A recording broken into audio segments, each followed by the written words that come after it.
It's a guy, a car, and a podcast. It's a guy, a car, and a podcast. It's a guy, a car, and a podcast. It's a guy, a car, and a podcast.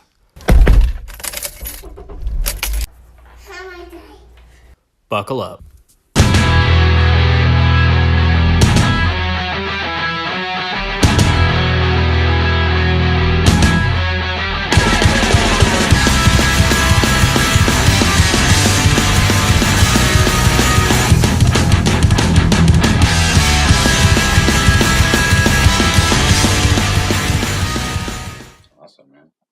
Dope.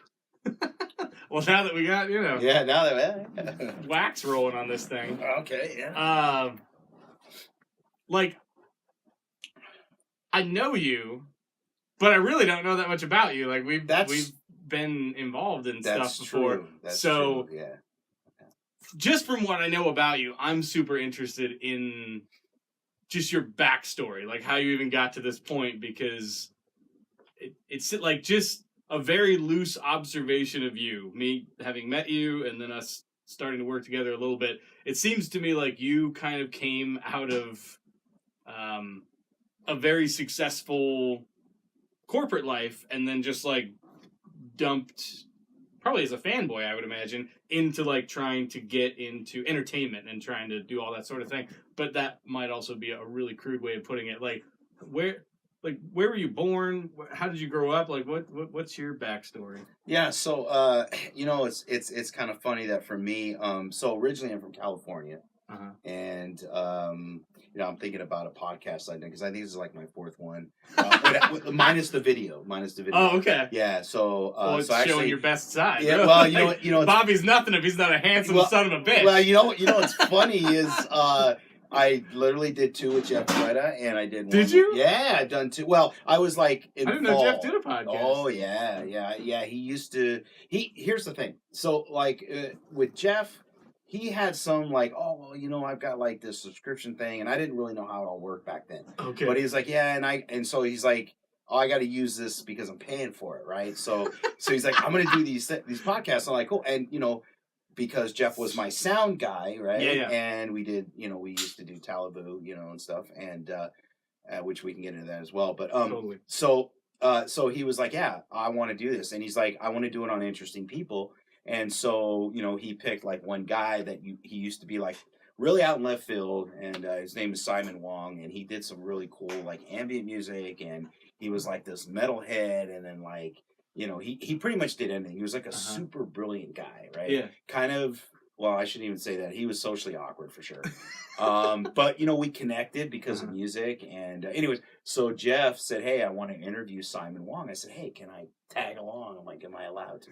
He's like, yeah, dude, sure. So it was awesome. Like, the way he did it was like we was recording before we walked in the door. Mm-hmm. So you hear all the noises of like the door. And I was nice. Dope. See, yeah. I can appreciate people who are artists, whether they're like painters or sculptors or whatever you want to call it, or just people who can build something, right? I just, because for me, I've always admired it, but I'm not really, I guess, I feel like I'm not inclined that way, but I admire it. Like, I just think it's awesome that people, have the ability to do that because I guess deep down, I would love to be creative like that, but that's just not really who I am. So, and I've accepted that, but with Jeff, it was really cool. He's like, yeah, and he always had like, great ideas about stuff and, So I did 2 with him and then actually Schafer House, I did 1 with them in this studio before it almost looked like this, but and it was really awesome. I mean, I had a blast. And actually, technically, I did do like a live, at the Timeout Lounge with, what was her name? I can't think of her name right now, but anyways, where it was like she's a photographer though, and so they were doing like some local live streaming of music for like an artist spotlight. Okay, and they invited me to just kind of come in, but it was like real quick. It was like a 5-10 minute thing. It wasn't very long, and she was shooting pictures of me and stuff, and I'm like. And I'm thinking, okay, she's probably gonna want me to buy them or whatever. But no, it was she just gave them to me. She's like, oh yeah, here's some, and I'm like, oh these are cool. And because I've never had anybody take even remotely professional pictures of myself. I'm the guy behind the scenes. I was never one to be in the limelight. I'm, I've had stage fright issues in the past, and that's partly why I just kind of stopped doing anything musical, because of that as well. Because, to back up a little bit, my mother used to sing. And she used to sing at country bars. That was like, my mom was like a country singer per se. Yeah, and that's where I feel like I got at least some of that talent from my mom. Now, she didn't play an instrument, but she had a great voice. So my mom was always very musical. She was a very musical person, and she would do covers for like Patsy Cline and Crystal Gale and like that kind of stuff. So great. But she never really wrote her own music. She never did anything like that. She literally would just play at like these country bars with either a house band. And we didn't, it's funny, we didn't really talk about it all that much. And even when I started getting involved with music, I told her that I'd like to know more about like what you did, Mom. But, unfortunately she didn't really talk about it all that much. And I kind of had the feeling that she didn't really want to. And I wasn't really quite sure why, because I guess at the end of it, I used to feel that maybe she thought that I wanted to be successful, and she never really made it because of her. You know what I mean? So I kind of feel like she didn't meet her own expectations exactly for the reason she did it in the first place. Right? Exactly. Yeah. That's hard. Yeah. So we never really discussed it. But when people asked me, I said, that's really because my dad has no talent whatsoever. My brother never really inherited any of it either. But I feel like I had a little piece of it. So you're saying you can sing? Yeah, I can. I haven't for quite a while now. I mean, but yeah, I actually. I have never heard you even just croon for funsies. Most people don't. Nothing. So when I would just kind of jump out and do it once in a while, people are like, "Really?" It's like, wow, And at home, I have a small, studio that's very small. It's not very big, but and I actually had done some of my own recording just to practice mixing and EQing and doing all that kind of stuff. And believe it or not, I once in a great while, like a really close friend of mine, like Des, for example, like Desi, he used to do a lot of Bruno Mars tribute kind of stuff, and I've worked with those guys for about a year plus, and with sound and lighting and things like that. And he's probably like one of the only guys that like I know that's actually heard. I'm like, here, you want to? I did a cover of like this. You want to hear it? And it's like, yeah. He's like, that's you? I said, yeah. He's like, oh my God. I said, yeah, because it's not something that people will expect from me to do. And they're just like totally blown away that I do it. Now, again, music is very subjective, right? So. Oh, stop it. Some people are probably going to be like. Done with you. Oh, that's not very good. But no, I mean, I'm okay. By the end of this interview, I'm going to talk you into sending me that track and letting me put it as the end of this interview. You know what? I probably, as I move on in life with stuff and as I do things, I'm not quite as shy about it, like I was in the beginning. Because there's always so much competition and people are like, I had this thing about being judged, right? And that's just from where I grew up. So, growing up in, Southern California, there was a lot of competition and I'm not saying that's not like that in any state or part of Southern California. Okay, so I was born in Culver City. Okay. Which is funny because there's a lot of activity going on in Culver City back when I was born. They, a lot of studios were doing movies out there and stuff. Oh. And to today, still, I mean, it's still a pretty popular place to do film, right? Okay. And it migrated up to Santa Clarita, and Santa Clarita was another place that I was for a little while, and I got to be around a lot of different, just some musicians, not too many, but a few musicians, a lot of actors and actresses. And people in the movie industry, sound men, video guys, stage prop people, right. All that stuff. I was gaffers, the whole nine. You name it. I was around all that stuff. Yeah. So would I be starstruck about a certain individual once in a while? But normally I'm not too. A lot of producers. And you mean just coming across them? You don't mean that you were working also in the industry, right? And I was always around it because I used to, as like a young guy, I would clean cars and I would do auto detailing, and I used to do them for the movie sets. See, that's the thing. So the funny thing about my life is I've always been around it. Like, and no matter what I did, I would always see somebody, oh, there's so-and-so, or, not that I'd go up and talk to the person, but they were just always around. So after a while, you kind of get used to it, and then you don't get so, because a lot of people, like, they never see anybody famous, or if they go to a concert and, they're like, oh my God, I want to meet so-and-so, or vice versa. It's like, okay, I want to meet this person, but no, I want to meet this person. And it's like, okay, well, guess what? It's like, you may never get that opportunity, right? Right. So, but where, like, for me, it's like even traveling, like, I'd go into like Burbank or LAX, for example. You get a lot of, famous people, always flying in and out of those locations.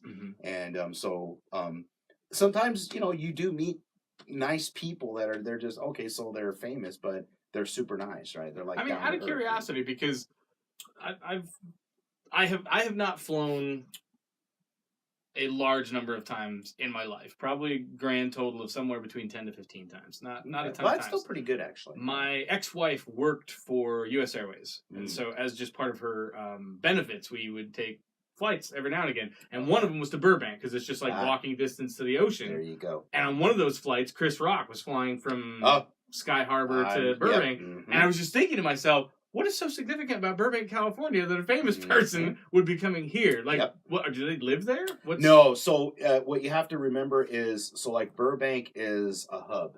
So, for example, a lot of times if they're going to do studio work, a lot of it will be in San Fernando Valley. So really, if you fly into Burbank, it's easier to go there than flying to LAX and deal with a bigger airport and a mess of people and traffic, and then have to drive up the 405 freeway. Pain in the butt. I know, because again, like, I grew up there, right.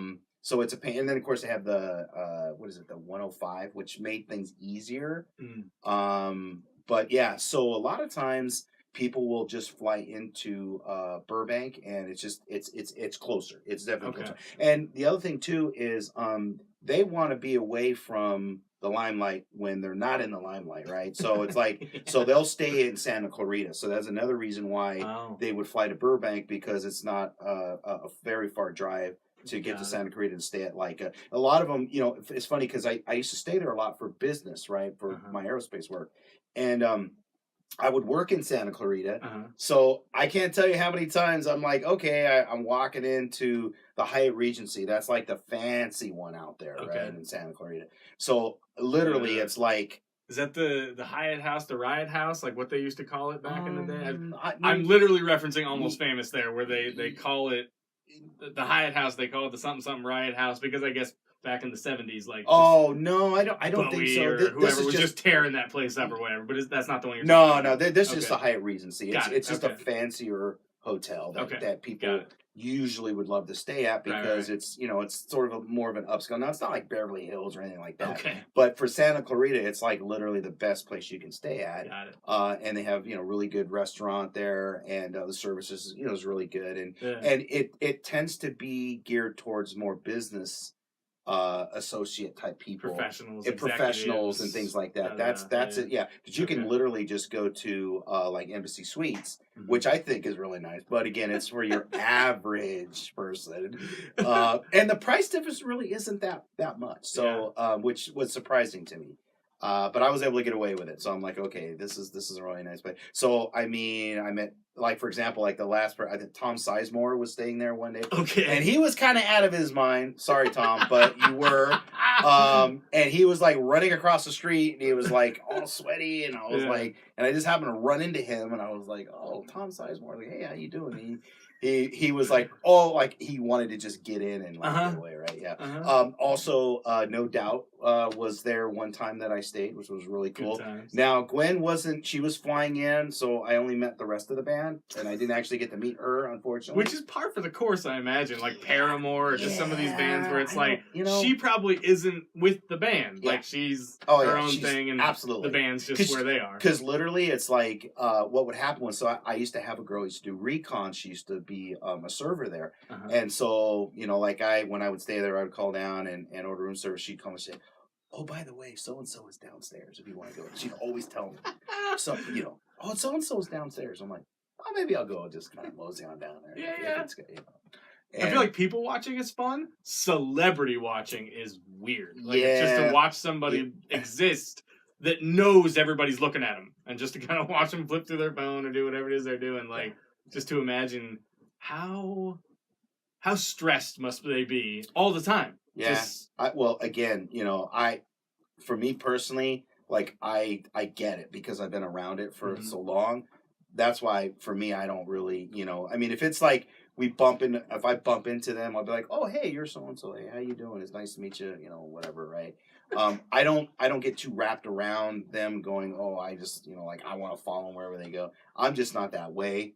But it is a nice feeling to know that, oh, wow, I just met so-and-so. Yeah. And especially if it's, somebody you really, enjoy watching on the screen, or if you've seen them in concert or whatever, right? So, like, I wasn't always a big No Doubt fan. I like Gwen, don't get me wrong, but I wasn't, like, oh, I mean, I think I owned, like, one album. Tragic Kingdom. Tragic Kingdom, right? That's the classic, right? It's the only one that anyone owns. Exactly. It's the only one I ever owned, but again, it just really wasn't my genre of music at the time. Like, I wasn't really into it. I forget who it was that I heard, some celebrity, it might have been like Jason Segel or someone of that level, got to the point, he was telling somebody in an interview where he's like, when people walk up to me, usually they're wanting a picture. And the way that I handle it anymore is, okay, we could do one of two things. I can either give you the picture and you can go about your life, or you get no picture, but I'd love to talk with you for a few minutes and get to know you. And he's like, 90% of the time, they take the picture. And just the way he talked about how he's just like, how that affects his own idea of his value. Where he's just like, this really isn't about the fact that, like, I'm an interesting person to you. I make things that you like, and now you just want to tell your friends that you had the odd coincidence to be in my sphere, versus having a minute to actually connect with me and to have a story to take away and be like, oh, he's a really nice guy, and we talked about whatever. Like, I gotta tell you, the strangest person that I did hesitate to go up to at the Burbank Airport. I got a lot of stories about Burbank Airport because I used to go in and out of there on the express flights all the time. But the most uncomfortable one was Maynard. So here I'm sitting waiting for my flight, right? Yeah. To board the flight. And this was probably like at least 45 minutes or something to that effect. And I remember sitting there, and I'm facing where, the terminals are, and then, you get the red carpet where everybody's, going up and down. And I see this guy, like, directly over, right? And he's on his phone, and he's kind of had his head down. Yeah. And I kind of, I'm looking over, and I go, oh, that guy looks kind of familiar. But I didn't even know it was him. I just kind of looked and went, I kind of, So I'm eating, and they're, they have all the TVs on, everybody's watching. I think, in fact, if I remember right, I think World Cup soccer is going on, and I have another funny story about that as well. But who I met during World Cup soccer, the year it was on. But anyway, so I'm looking over at him, and I'm like, and he had that hat, and I'm thinking, man, that looks like Maynard. But I'm like, nah, why would he be in the Burbank, terminal, right, whatever? So and I'm sort of embarrassed to say this, but I'm like, that looks like Maynard, but could that really be him? So here's the thing. What identification did I find? The tattoo. Oh. And I don't know him very well, like, as far as, like, how we got. I mean, I love Tool, right? And I've loved all their music for a long time. But it wasn't like one of those things where, like, oh, I know he's got a tattoo here or a piercing or whatever, right? But I'm looking at his arm, I'm like, and I remember seeing photographs of him. And again, there was a long time where, he's like, again, one of those kind of guys that doesn't like to even be. Right. I mean, here's a guy that was like, the first time I remember seeing it reminds me of, like, the story about Jim Morrison, where it's like he can't even face the crowd, right? So it's like, I've seen, like, the early stages of Tool where it's like, and I remember seeing him the very first time in concert, and he's like, way, like, over, like, to the left by the drum. I'm like, why is he not, like, what the hell's going on with the dude, right? Yeah. I had no clue. Like, I didn't know. Well, okay, so here I look it up. Okay. I had to Google it. Yeah. And look at pictures and go, wait a minute. If that's really Maynard, that tattoo is going to be there, right? Sure enough, it pops up. There it is. I'm like, oh my God. So that was about the time my blood pressure went up because I was like, and I got nervous because I'm like, normally I don't bother people, but you have to. I had to do it on this one.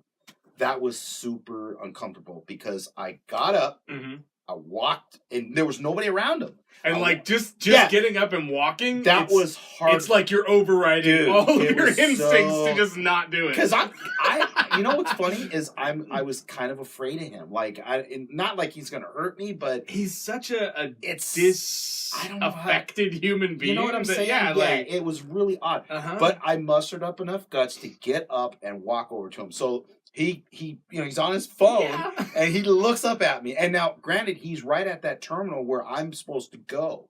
Not realizing that, I think he got like the, that was that winery somewhere.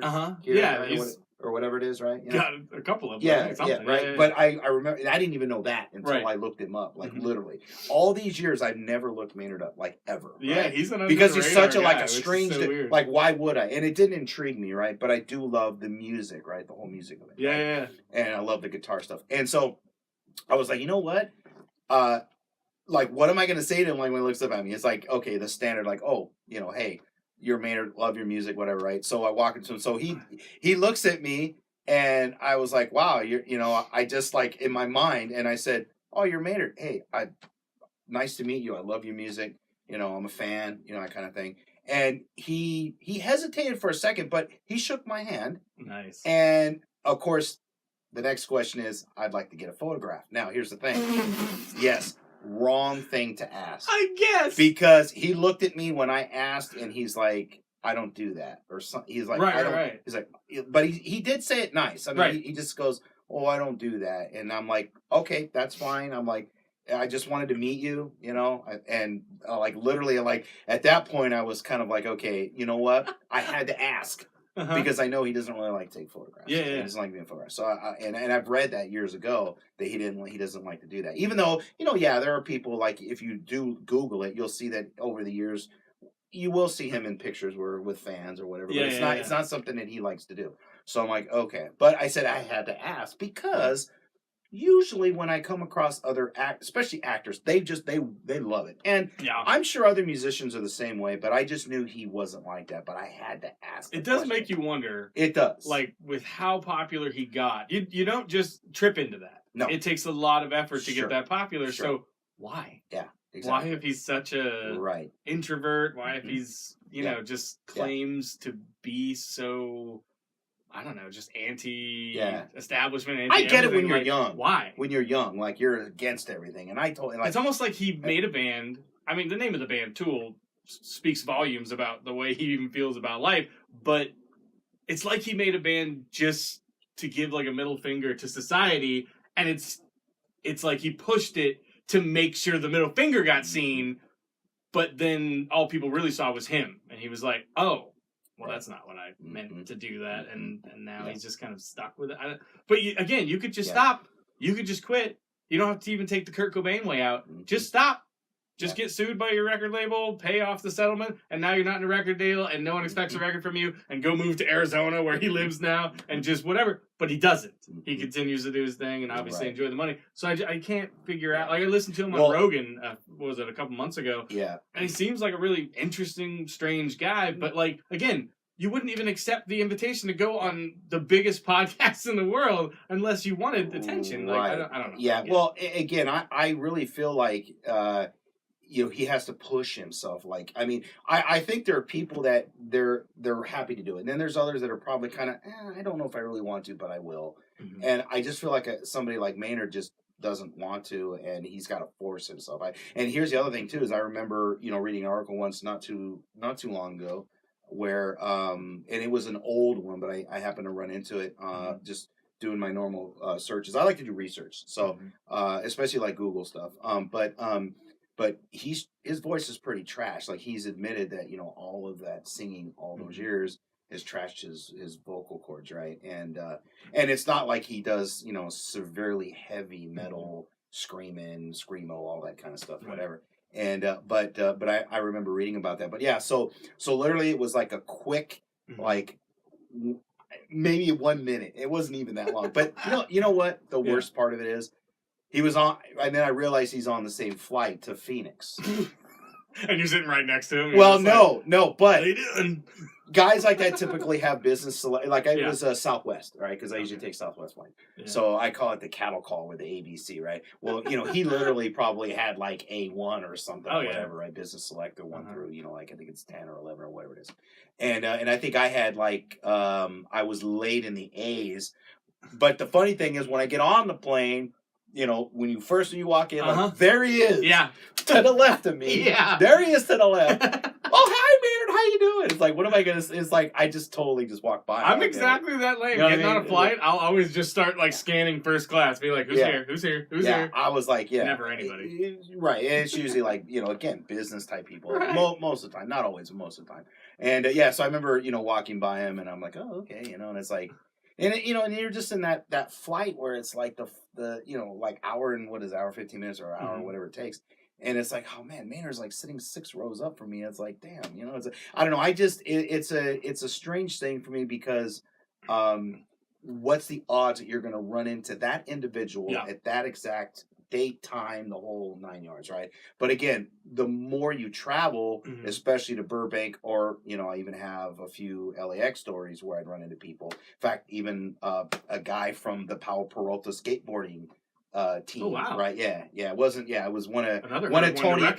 One of Tony Hawk's crews back in the day. The whole skateboarding thing with all that, and it was just all of a sudden he's like. And he's got actually got a skateboard in his hand. Those guys are like a little older than me, right? They got to be like on what Tony Hawk's in his 50s, right? Yes. Yeah.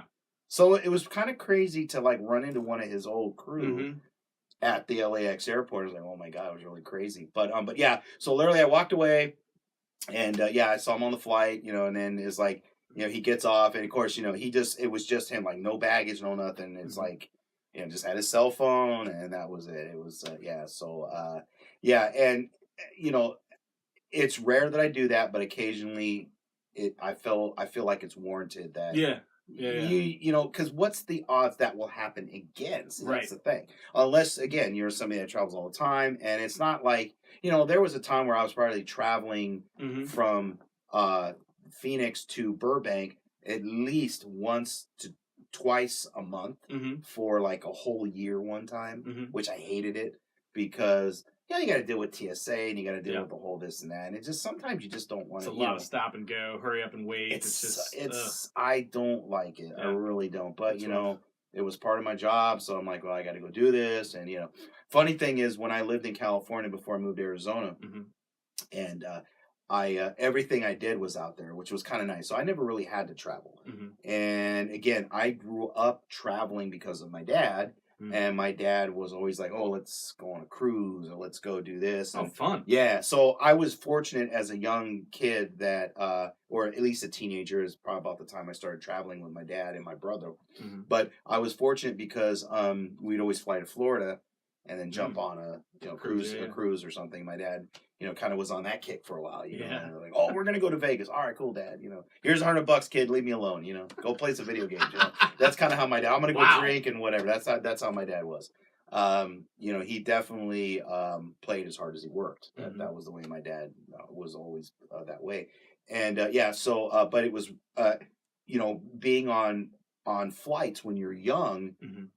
It does help you get over the fear as you get older. It just, it's no big deal anymore. And, you have those flights where you're not quite sure what's going to happen. It's like a lot of turbulence. You're like, oh no, I don't think I'm going to make it, But I think that when you do that as you're growing up, it just becomes like second nature. So literally when I had to start, taking these express flights all the time, I mean, I did it solid for like 2 years where it was like, if not twice a month, it'd be once a month or once every other month. And it came too quick. I'm like, oh, I got to do this again. And I'd be gone for like a week. It's not too bad, but a week is a week, man. I'm like, you're not in your own bed. You're not in your own house. You're not, I miss my dog, blah, blah, blah. And so, it was, I didn't, after a couple of days, you start getting, So how do we, help us follow the arc from, young Bobby detailing cars to aerospace? Like how did how does that line go? Yeah, so literally like for me, I was lost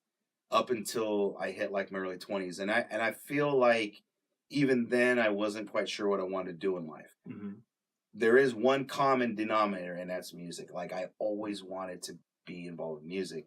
And the last story that I actually told on the last podcast that I did, I basically expressed the fact that when I was like, probably I would say about 10 years old, I'd say, I wanted to sing so bad in front of people, and I wanted to sing in general, that I would go out to this big old like field where it had bleachers and everything, and I would and I would sing. Awesome. When nobody was out there. And I would do it at like 10 o'clock at night, and nobody's at the field, right? So I would, and the great thing was it just rang through that whole place. Yeah. And it just sounded awesome. Because you can kind of hear it echoing a little bit, which sounds really cool. Just like, everybody's like, oh, I sound great in the shower. Well, there's a reason why you sound great in the shower. That's so cinematic. Just you out there by yourself, just out. And I wasn't embarrassed about it at all, but it was something I really liked doing. So I would go out there by myself, knowing nobody was there. And every time I hear something, like, oh, wait, and then I'll be like, oh, no.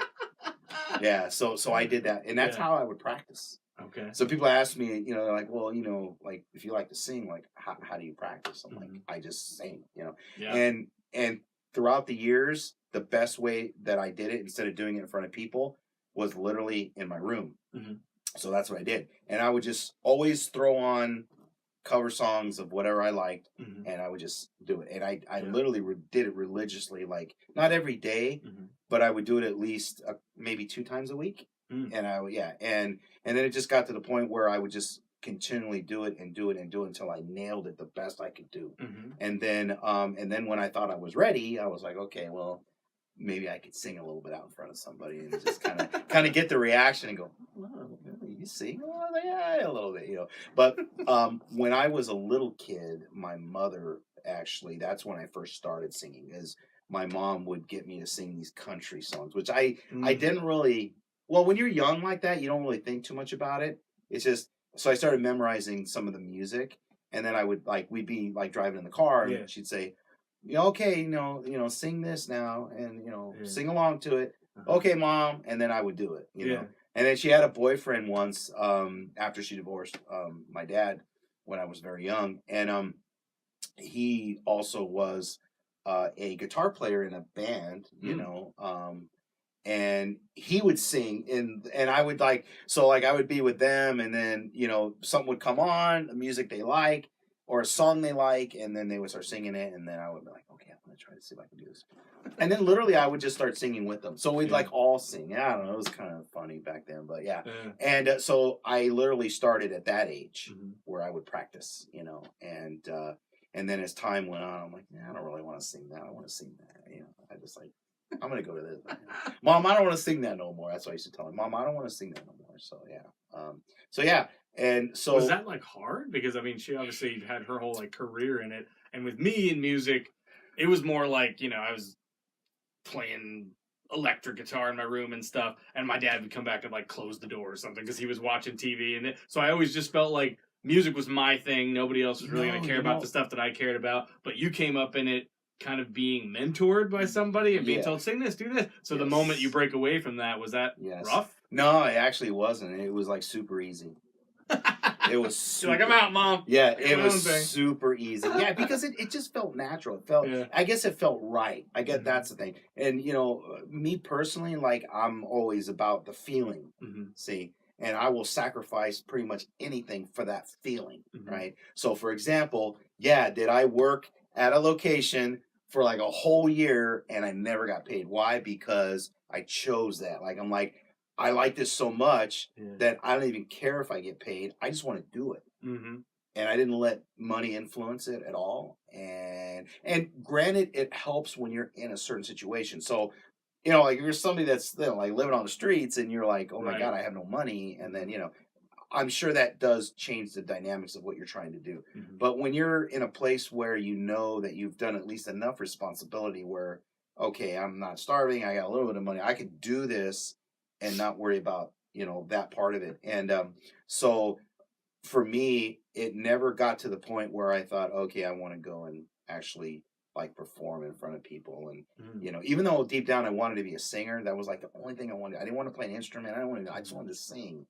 And, reality starts to set in as time goes on, and then you doubt yourself, and there's obviously individuals. It's funny, like when you listen to others talk about it, they're like, they're always like usually modest, or they're like, oh well, I never thought I was really all that great, but they're great. They don't think they're that great, and I'm like, I don't know, man. It is awesome, male or female, doesn't matter. I've noticed, and I like to listen to a lot of these interviews like over time, and so after a while, because I was very interested about the person, like, do you really think you're that great, and stuff. And I would always listen to things that they'd say, and it just seems like the majority of them would be. And again, I admire the modesty for sure. It's you get the ones that are cocky about stuff or whatever, and that's you're gonna get that. Like I'm sure if I talk to Tommy Lee or something, he's gonna be, you know what I mean, or just anybody that's probably. Well, that one might even be different though, because Motley Crue like created a persona where it was like, we've got to be the baddest asses ever. And that's different than commenting on their talent. Right. For them to just be like, oh yeah, of course we're going to blow the roof off this motherfucker. Like, that's who we are. Sure. Yeah. Yeah. But I'm like, one very, very small example that I know from Tommy Lee is I was listening to this audiobook by Prince's first wife. I think it's called Beautiful or something like that. Okay. And basically it's her life. She was a dancer, young dancer, and that's how Prince came to know she was. I don't he know pulled much her on about tour. Prince's story. They eventually got married. It's a whole arc. But after Prince and her split up, Tommy Lee was, I think, her first boyfriend. And she talked about like bringing him home and how he showed up on like an August day in a turtleneck just because he wanted to try to like be respectful to the fact that some people may not want to see their baby girl bring home like a fully tatted, like whatever. So he was just doing what he could to just like, make himself, I guess, a little more presentable. And the way she talks about him, like, it cleared up for me why Tommy Lee has become this sex symbol. Because although I'm sure he's good in bed, he's just a sweet guy. And so women just fall all over him because he's a sweet dude. And so when you talk about like how he probably sincerely talks about his craft, I'll bet he's modest, just like the rest of them, because in his head he's. I could see that. Yeah, it's funny. The reason I brought him up too, because it was just like another name that I remember that I sort of crossed him, but I didn't really get a chance to meet him. Did you? Which is kind of weird. Is he big? Like tall? He seems like he's just again, me being dude. a kind of a short guy myself, everybody seems big to me now. You know what? We sort of. I saw him. We crossed, and then I went. I guess the only thing I was thinking of was not even like, oh, there's Tommy. I'm going to go meet him. But it was like, we were at Universal Universal Studios. Yeah. But we were on the other side of it where I was working with like like mainly more of the producers and like people that are like doing the sound.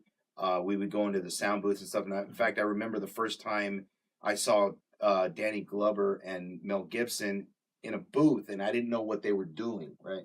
No, I don't mean that in a bad way. I just mean like I didn't know what was going on. No, they're doing like ADR or something like that. You were like, I had no clue what they were doing, and it just so happened that I went in to get some keys for one of the vehicles, and I just happened to look over and I noticed they were in there. I was like, what the heck are they doing in that booth? That was weird.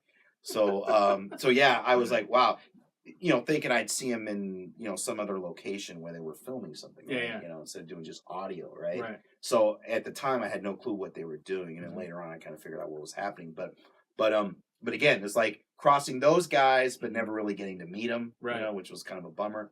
But like with Tommy Lee, it was like it just in my mind, like, oh my God, there's that crazy Tommy Lee, and I was like, that was like all I saw, and I'm like, it was almost like to the point where I wouldn't even go up to him because I just he's an iconic guy in my mind, right? But it wasn't worth like all the hassle to like run over there and try to like get through whatever. To just say, oh hey. The irony being, if you know who Jim Atkins from Jimmy Eat World, the singer? Yes. Like, yes, yeah. I forget what movie. A buddy of mine went to like the premiere of some movie at like the Harkins in Tempe Marketplace, I think. And like we were waiting in the big long line that you wait in to get in there, and as we were waiting in line, Jim Atkins like walks by going to see the Hurt Locker, and I was like, holy shit, that's Jim Atkins. And he just walked by and off he went, and I didn't say anything to him, but I just like saw him and acknowledged that's who it was.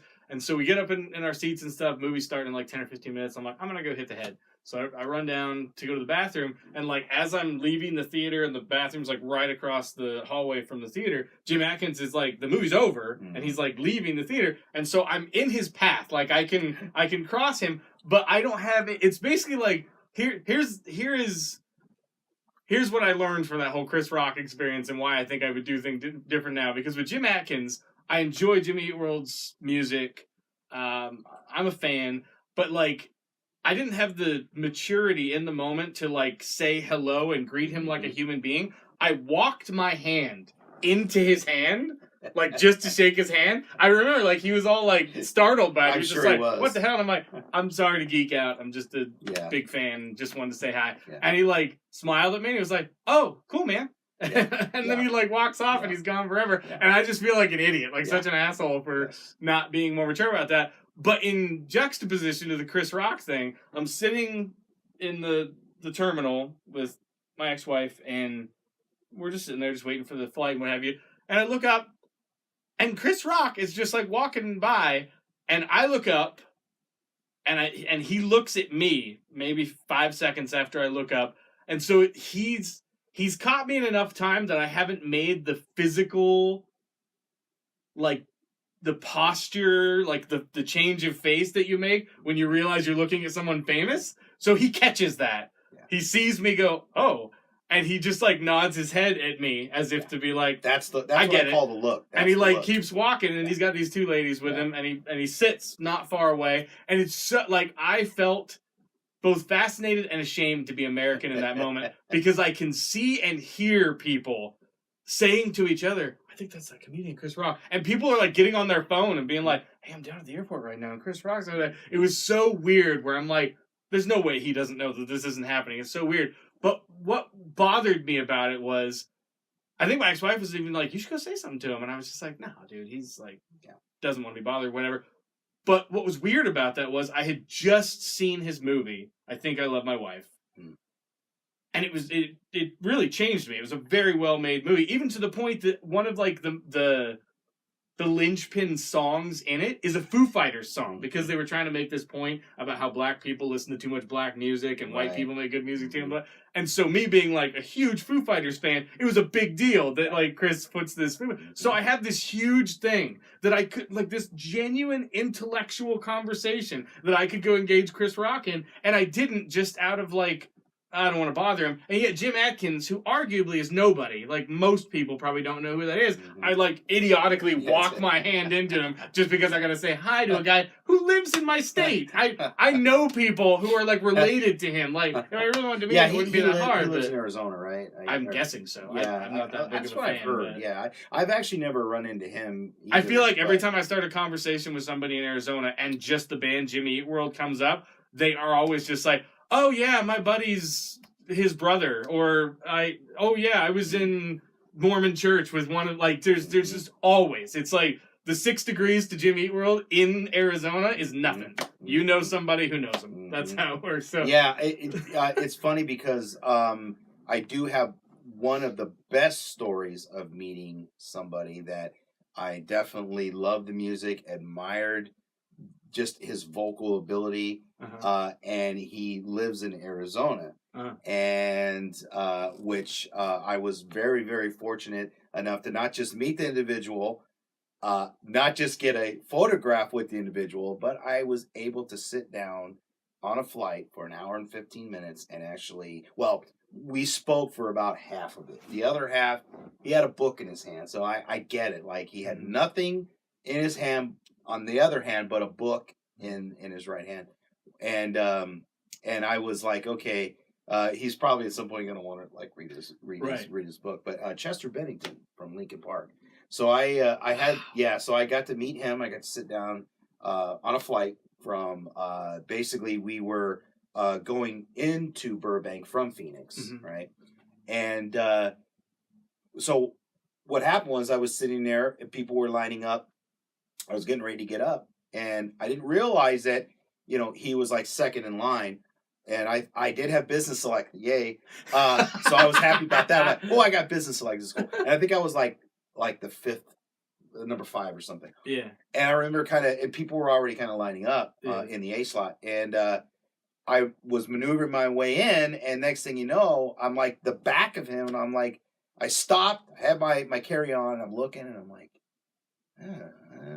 well, he looks to his left.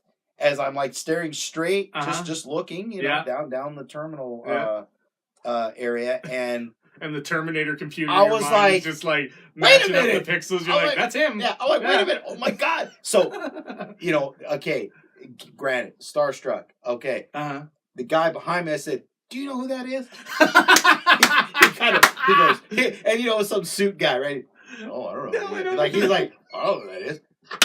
I think that's Chester Bennington. It's like, that's so and he goes, oh, really? Like that, like he didn't care. Oh, really? He's like, oh, really? He's just playing along. And inside, I'm like burning inside. Wow. And I'm like, it is. Well, of course, I'm like, I did not hesitate. Yeah. He's like literally like, like right there. I grab my bag and I kind of move over to the left. I walk up, and he just happened to be kind of looking to his left, and he literally like knew that I was gonna walk up to him because I was that close. Yeah. And he turned and looked at me, and I was like, Chester, I'm like, I'm like, I'm glad I get to finally meet you, and how you doing, and like that one was an easy one. Like it just kind of flowed, and it just felt right. Like I was like, hey, this is gonna be easy, Yeah. And super, super nice dude, man. Yeah? Like the guy was so freaking nice. I was like, and then he's like, and what he says to me? You want an autograph? He said to me, do you want an autograph? Like, I didn't have to ask the guy. Like, he was like, oh, would you like it? He was like super nice. And I'm like, I said, I'd love to. And I said, I'd like to get a picture. And he goes, you know what? He goes, I'll tell you what, because we were getting ready to board. Yeah. Literally, like they were already starting. So we had to walk. So he's like, I'll tell you what. He goes, when we get, to Burbank, he goes, yeah, we'll take a picture. I'm like, awesome. So the whole time I'm like, I'm walking down the ramp. He's walking down the ramp. I'm walking down the ramp, and literally, and I'm like, okay, I know that as soon as he gets into that area, he's gonna just move over and go right to the front seat. Well, thankfully, only being like number 5, as soon as I get on, I see him go on. I'm going. I look over to my right, and there he is. And I just said, "Hey, Chester, do you mind if I sit here?" He's like, "Yeah, sure." Perfectly cool about it. Bam! There was my shot. Got in there, sat down. That's so put the overhead, my thing up there. Sat down, and I was like, wow. And it's funny because, I was thinking, what the hell is the first thing I'm gonna ask this guy? Because he probably, but he was like cool. Like he didn't have like that. Oh, this guy now is gonna sit and bother me. He just sat there.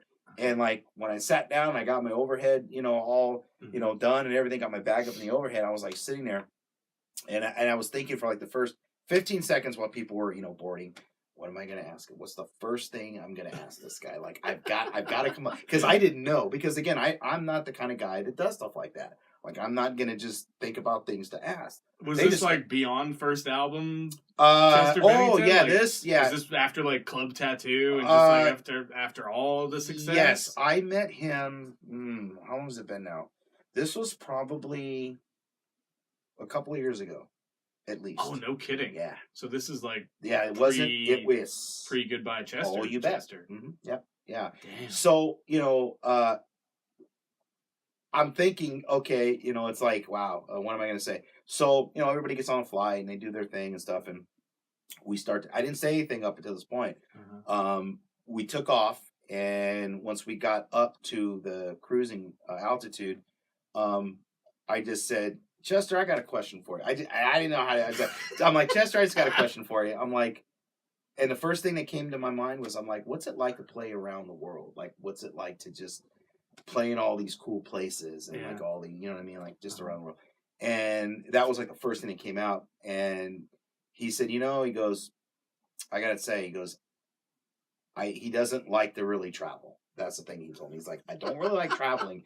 He said, but that was like the first thing that came out of his mouth. He's like, I don't really like to travel. Like the way he said it was kind of funny. He's like, I don't really like to travel. He says, but I got to say, it's like, he goes, I'd rather just play in my hometown if I could. And I was like, wow. Which at the time, like, I didn't know. I'm like, oh, you just rather just stay here to this point, Arizona. Like, yeah, it was really, so after, he mentioned that, I said, oh, I'm like, because I didn't know where he was from. Like, I'm like, oh, are you like from California or, Yeah. and not really. But then he just, oh, yeah, I live in Gilbert. And, like, he's like he was totally like open about things. And then we just talk like two human beings. That's the thing. I mean, we weren't, but that was like, I didn't know how to open it. I didn't know how to break the ice. Right. So I thought, well, it's gonna be music related. I'm gonna find it, But the cool thing is, like, for me, it's like I'm not gonna sit there and go, oh, well, like, oh, were you hanging out with Shinoda or whatever, like, I don't, like, you know what I mean, like, or I just, it's about him. I just wanted, because really, for me, after all these years, and then here I'm sitting down with him, I really only wanted to know about him. Like, I didn't have any interest in anybody else in the band. It's just him. And not just, he could have been like an awesome, like a Steve Vai or something. And it would have been about, or Dream Theater, or I don't know who, it would have been about whoever I really admired. And, me, being a guitar player is like, I would have asked guitar questions or something, right? But, like with Chester, it was like, I just wanted to know about him and about, like, not any dirty lifestyle, like, stuff that goes on when you're in like a band of that stature and doing all that.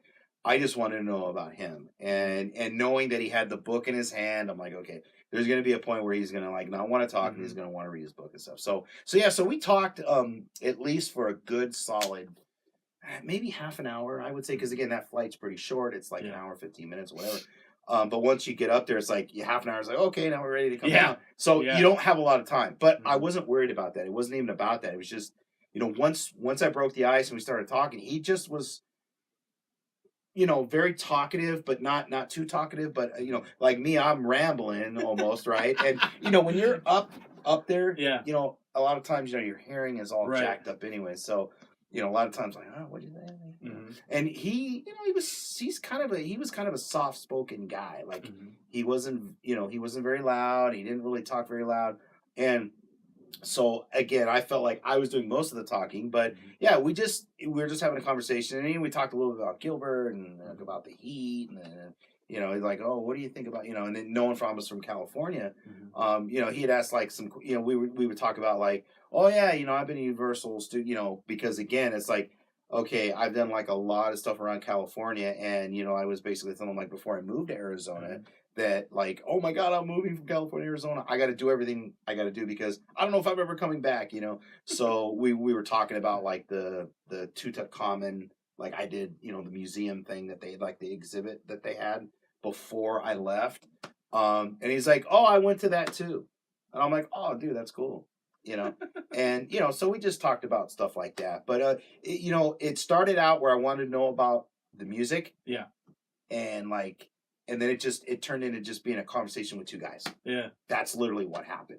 And cool. And then at the end of the whole thing, I was okay with like not asking him any more questions about like Lincoln Park or just anything with him in general. It was just, again, two guys on a flight just trying to get to the destination. And you're just killing time, that's the thing.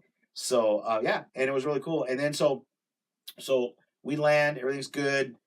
So we're going down to get, like, for me, it's like, okay, I'm gonna get. He checked in a bag. I had my carry-on. So but I also checked in a bag.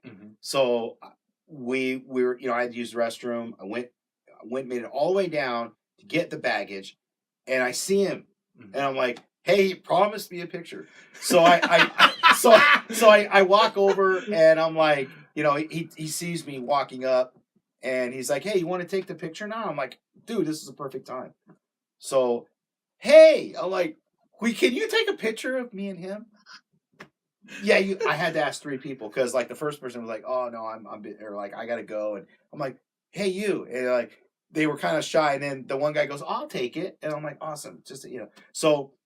He takes the picture for us. Yeah. He gives me the phone back. I shook Chester's hand and said, "Hey, dude, it was great talking to you. You know, maybe I'll see you around." So I can't remember. I can't remember. Yeah, I don't remember exactly what I said, but it was something like that. Mhm. And then when the guy was Chester walked away with his bag, and the guy goes, "Oh, who's that?" I was like, "You don't know who that was? That was Chester Bennington." And the guy like had no clue who he was. Right. And you know, when you feel that way, like you just think everybody should know who the person is, right? You know. But he's like, "Well, I don't know who that is." Never mind, dude. I'm like, never mind, dude. So I grab my bag and I take off. But yeah, so that was my cool story about it. And then unfortunately, when he passed away, I was I guess I wasn't shocked, but at the same time, I'm like, wow, what again? I'm all about like, what's the odds kind of thing. Yeah. That always intrigues me. What's the odds I meet somebody like that, have a conversation, and then, a year or two, whatever it was, however long it's been now, I'm like, that person, is gone now, right? And then I remember on Facebook, because I do actually have by the way, just so you know, he did give me an autograph, so I do have. But here's the thing, all I had in my pocket was a receipt. So he signed the back of my receipt. Well, guess what? What's hanging in my master bedroom is the picture of him and I. Oh, that's so and right cool. below it, I have that that's inside. Awesome. Yeah. So it's a grim reminder to me of like what what could happen, and like here's somebody that you think it's like I had no clue. Like I knew through his music and his lyrics. Like once I actually started listening to his lyrics, because for a long time with music, I always listened to the music and not really focused on the vocal meaning of anything. I just didn't. Because I came from like wanting to be the guitar player and always listening to, wow, how do you do that riff? How do you do that? Or just listening to tone. Like always, I'm in search of the tone, right? Like that's like something that is like so big where it's like, I'm searching for the right tone, like it's like, oh my God, am I ever going to find it, right? And trying all these different pedals and different amps and blah blah blah. And but anyways, which is why I landed on a Mesa Boogie, because I was like, yeah, that's like the amp for me. It's great. And and I still have it. But yeah, so I was very very intrigued by the whole thing, and I remember putting up that picture on Facebook going, wow, and I just made a little statement. I'm like, I remember having a conversation with him. I was just cool as hell. Didn't act like he was uncomfortable. Didn't, I wish this guy would stop talking to me or whatever, not like the whole Maynard thing where I was like, I would have been petrified to talk to that guy at all if I even got to sit down next to him. But so it was a great experience. And the funny thing is that, on a side note to that, when they were recording, and I don't know which album it was, but they were staying at like a studio apartment in, we call it Nob Hill, and it's like Torrance area. Okay. And it's literally like near the beach, right? And I had a friend that worked at a video store down there, and I used to go visit him whenever I would travel. And he used to tell me, "Oh, guess who came in and rented videos? Linkin Park came," or it'd be like Chester or Shana, or like I forgot what the bass player guy. I don't know his name. Knows his name. I don't know that guy's name, but he's like, "Oh yeah, it was the bass player of Linkin Park. He came in and paid." I was like, "Oh." Is it weird that I want to be that guy? Like I've just always wanted to be that guy where it's like I'm in a huge rock band. I get to tour the world. My bills are paid. Right. No one has any idea who I am. Now, granted, bass players probably know that, like Linkin Park, that our bass player probably knows his name. You think? But I don't know. Maybe I've never heard anyone be like, "You know who my hero is." I barely remember what the guy looks like. I'm just kidding. No, I know. But so he would tell me that he would come in, and it's kind of like one of those things where he's like, well, there's a kind of a negative side to this thing. I said, "What's that?" He said, "Well, they never came in and paid their bill. They like stiffed them. I don't know." I said, "I'm sure it's not because they didn't have the money. I'm sure something happened and they just didn't even think about it. Right? Like they're at that stature where like, I gotta pay a video bill." Like they don't care, It's like, dude, you didn't take that back. Like, you didn't rewind. What the hell? So we left you in your post-adolescence being lost. Yeah, is the way you put it. And I guess you were just taking jobs for the sake of taking them, pretty and not much. Really, like worrying about your livelihood. Where did that go from there? Yeah, so there became a point where I said, "Look, it's like you know, I was involved with everything from like the lowrider scene. I mean, I did that for a while, which people are shocked when I tell them that story about like, really? They're like, yeah, I used to have a car that had hydraulics and it did this, it did that, and I hung around So with good. every kind of like probably criminal element that could have been out there at the times. You know, I tell people, I'm like, I don't know what these people do. I don't know how they can afford this, but they don't work a 9 to 5 job. I'll tell you that. I'm like, there's no way these people can afford that, right? And yeah, so I was around some kind of bad elements. That was probably, I think, the worst part of growing up in that environment of being in Los Angeles is that you can easily get into trouble, and you can definitely hang out with the wrong people. Now, again, that can happen anywhere, but you know, LA had that I guess you know, that lifestyle, right? And they had, you know, where you could literally go and get yourself into trouble real easy. And yeah, so I mean, I mean, it was like I was hanging out with all kinds of people that I shouldn't be hanging out with, and so you know, I woke up and I was like, you know what, I don't want to be around this stuff no more. I don't want to do it anymore, and you know, and then there are reasons for it. You know, it's like when you think about it, it's like, wow, it's like, you know, oh, I want to be a rock star because I want to get chicks or something, right? Well, in the lowrider scene, it's no different. Where it's like, you know, if you have the right kind of car that has the right kind of rims and it looks a certain way, women are attracted to that in that scene, right? So there you go, right? So there, it's the same. It's all the same. It's all relative. It's all the status same. games, yeah, Exactly. for sure. No matter what you're doing, it's always going to be that way, right? So, but you know, being around all those elements, you know, I'm talking, you know, and again, I'm not afraid to say it, but it's like, you know, there'd be drug dealers and thieves and people that were probably doing illegal gambling stuff and all kinds of just craziness, you know. And I'm like, but again, for me, I was around it, but I was never involved with any of it, but I was around it a lot, right? And I knew that stuff was going on, but I'm like, well, I'm not involved with it, so I'm not doing anything wrong.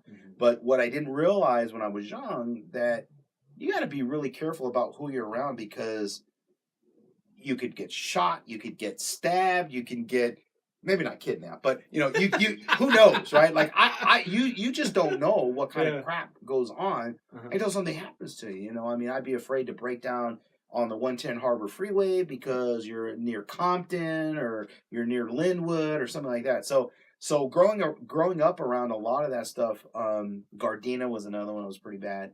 Inglewood, you know, I had family living in Inglewood, and that was a bad area as well. You kind of knew where to go and where not to go. You know, like I always felt bad for people that travel to LAX and they see El Segundo and, you know, like where SpaceX is, for example. Space is in Hawthorne, and which I visited that place, by the way, which is really cool. Elon wasn't there, but I got to go in and do a quick little tour. It was really fun. I made it a point to go there, you know, because it was sort of like in my old neighborhood, but it was like in a really kind of bad area. So I'm like, you know, I'm just going to stop in, kind of check the place out. Maybe Elon's there, you know, I don't know. No, I actually have, I had a friend or two that actually worked at SpaceX. I imagine. Yeah, that I feel like the aerospace community is probably small. It is, and you know, being what I do, there's not a whole lot of people that do that kind of work. So, it is sort of specialized in a way. You know, it's not like cutting edge. Oh, I'm going to find a cure for cancer, but you know, you are dealing with, you know, certain elements, right? And so you have to be careful about what you do, because you can get hurt. And so yeah. So I thought, well, you know what? I'm going to stop in there and take a look around, and that was a lot of fun. But yeah, so being around all that bad element stuff, I had to get away. And I'm like, so what's the best way to do it? Get myself out of LA. That's when my life really changed. Like, I didn't realize that there was like another life, like what, I don't know, was it like 60 miles? I guess, was it north? Yeah, north, yeah.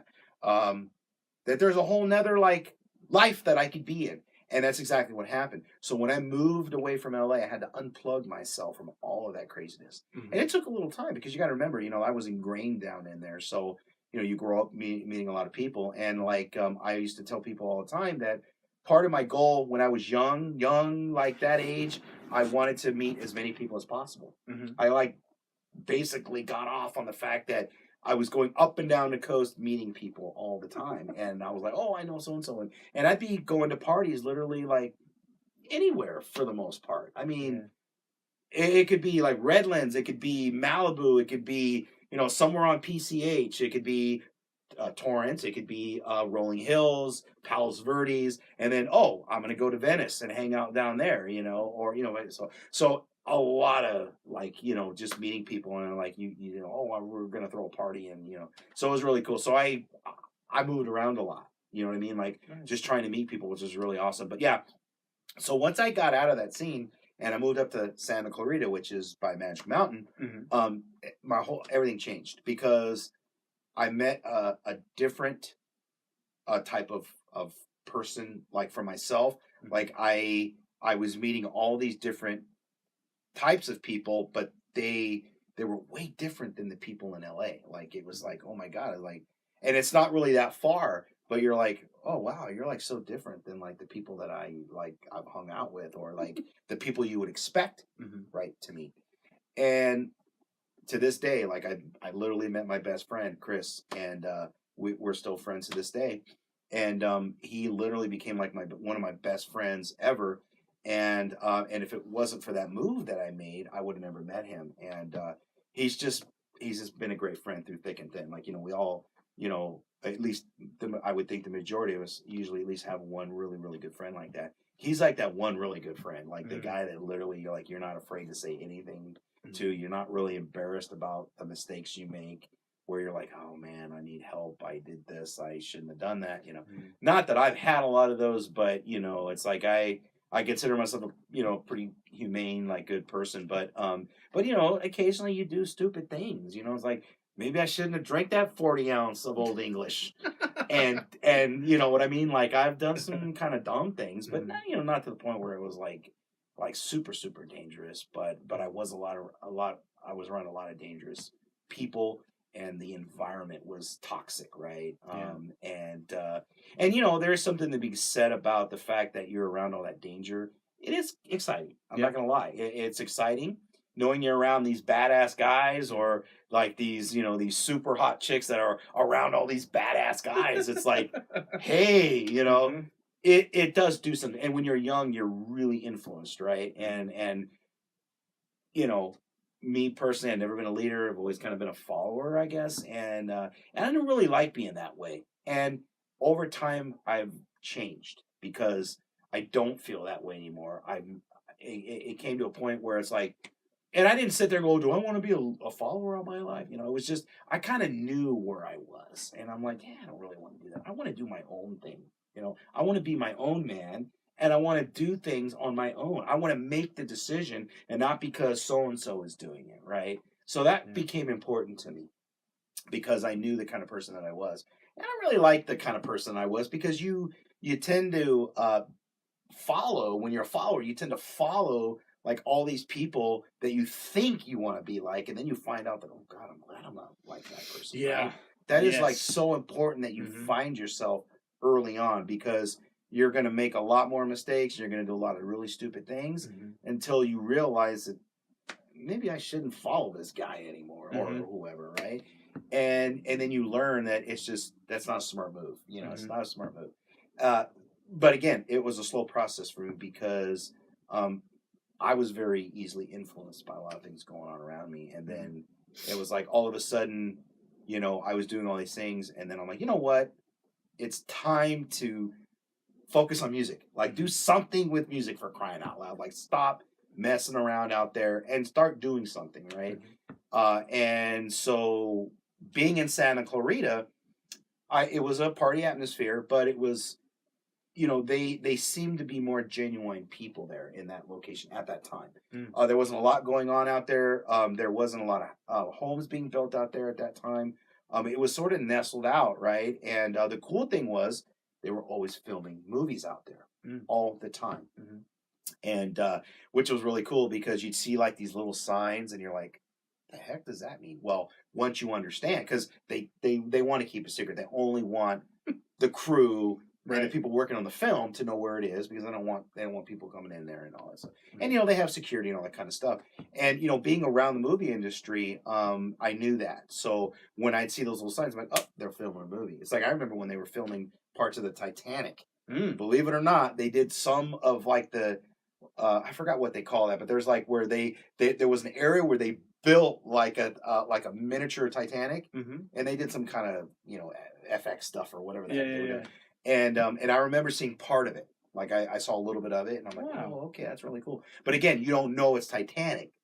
It's the production of it, and it's some funky name that you won't even understand what it is. Yeah. You're like, oh, okay. Like Blue But Harvest. there's something like weird, that. something weird, like yeah. It's not anything common. That's Right. how you know, and that's how people find where the locations are, because as long as they just give you a map, it's like you gotta know. Okay, yeah. So and the cool thing is when I used to do auto detailing, we used to have to find those locations.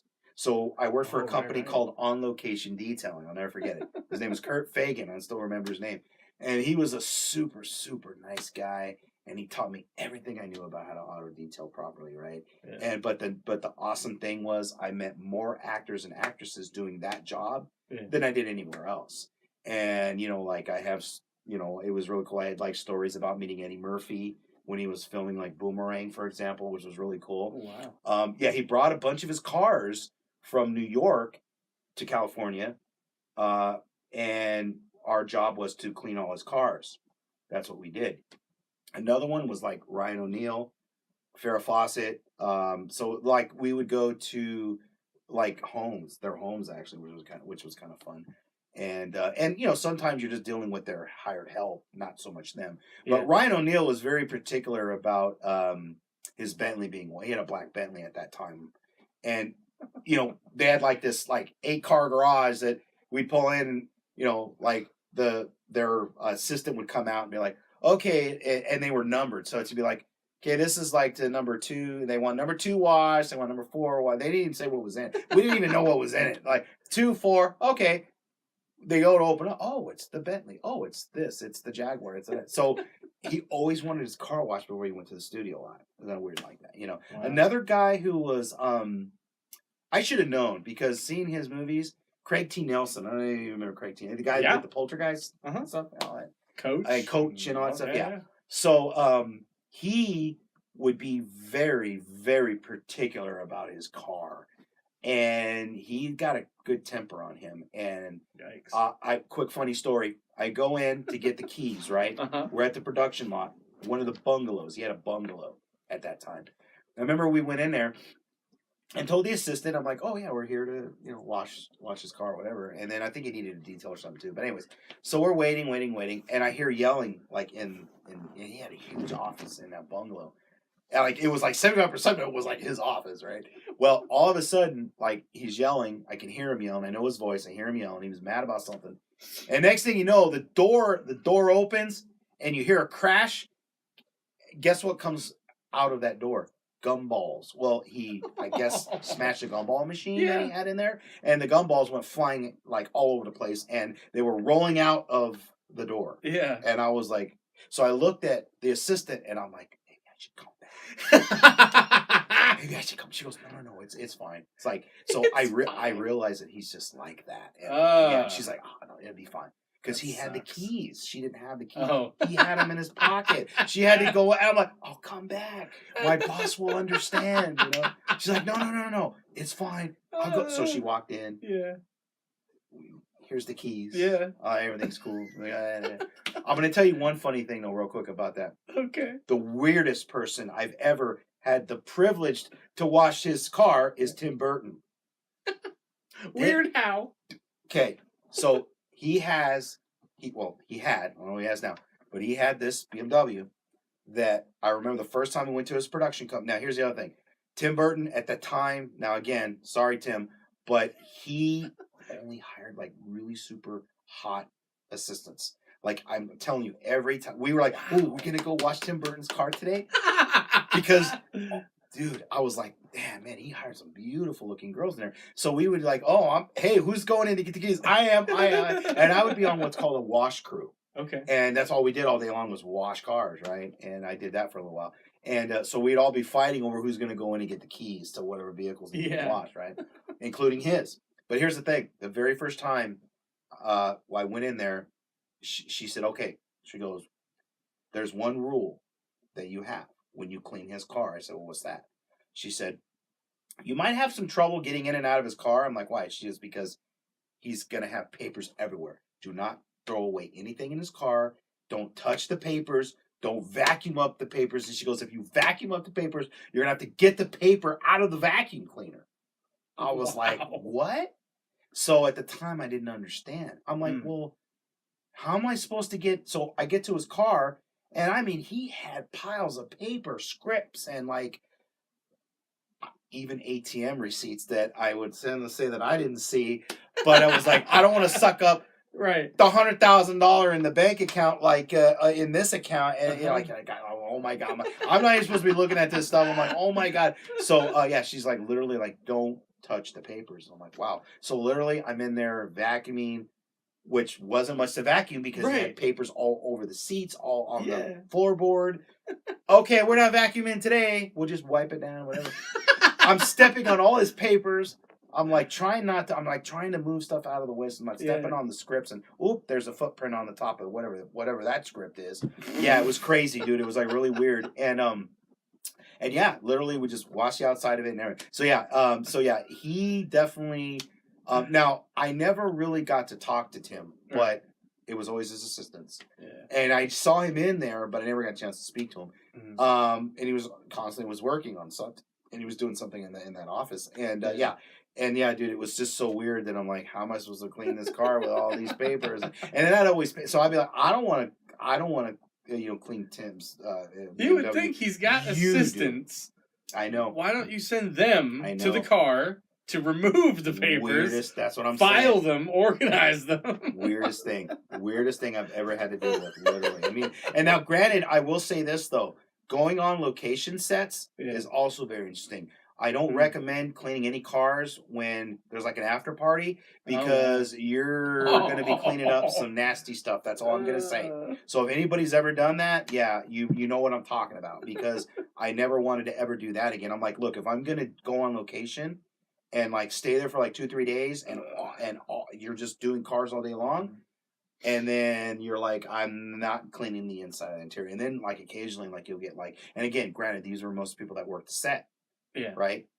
And the camera guy comes up and he's like, one of the camera guys is like, slips me and like, he's like, can you, like extra, like do an extra job on the seats? And I'm thinking, okay, I know what he's camera guy. I'm like, I know what he's asking. I'm like, okay, I get it, dude. Like you probably, spooched all over your seats and you want me to clean it up or something, right? Or, oh, by the way, yeah. So, dude, yeah, there were like, used condoms, there were underwear, there were panties and bras and stuff shoved in here. And just, dude, the containers of, alcohol over the place that we're cleaning up. And then literally it was like, I'm like, I'm not doing this again. I'm like, I'll wash the outside of the car. But, if at a minimum, we're going to take turns, and sometimes like the crew, there would literally be like eight of us there. Yeah.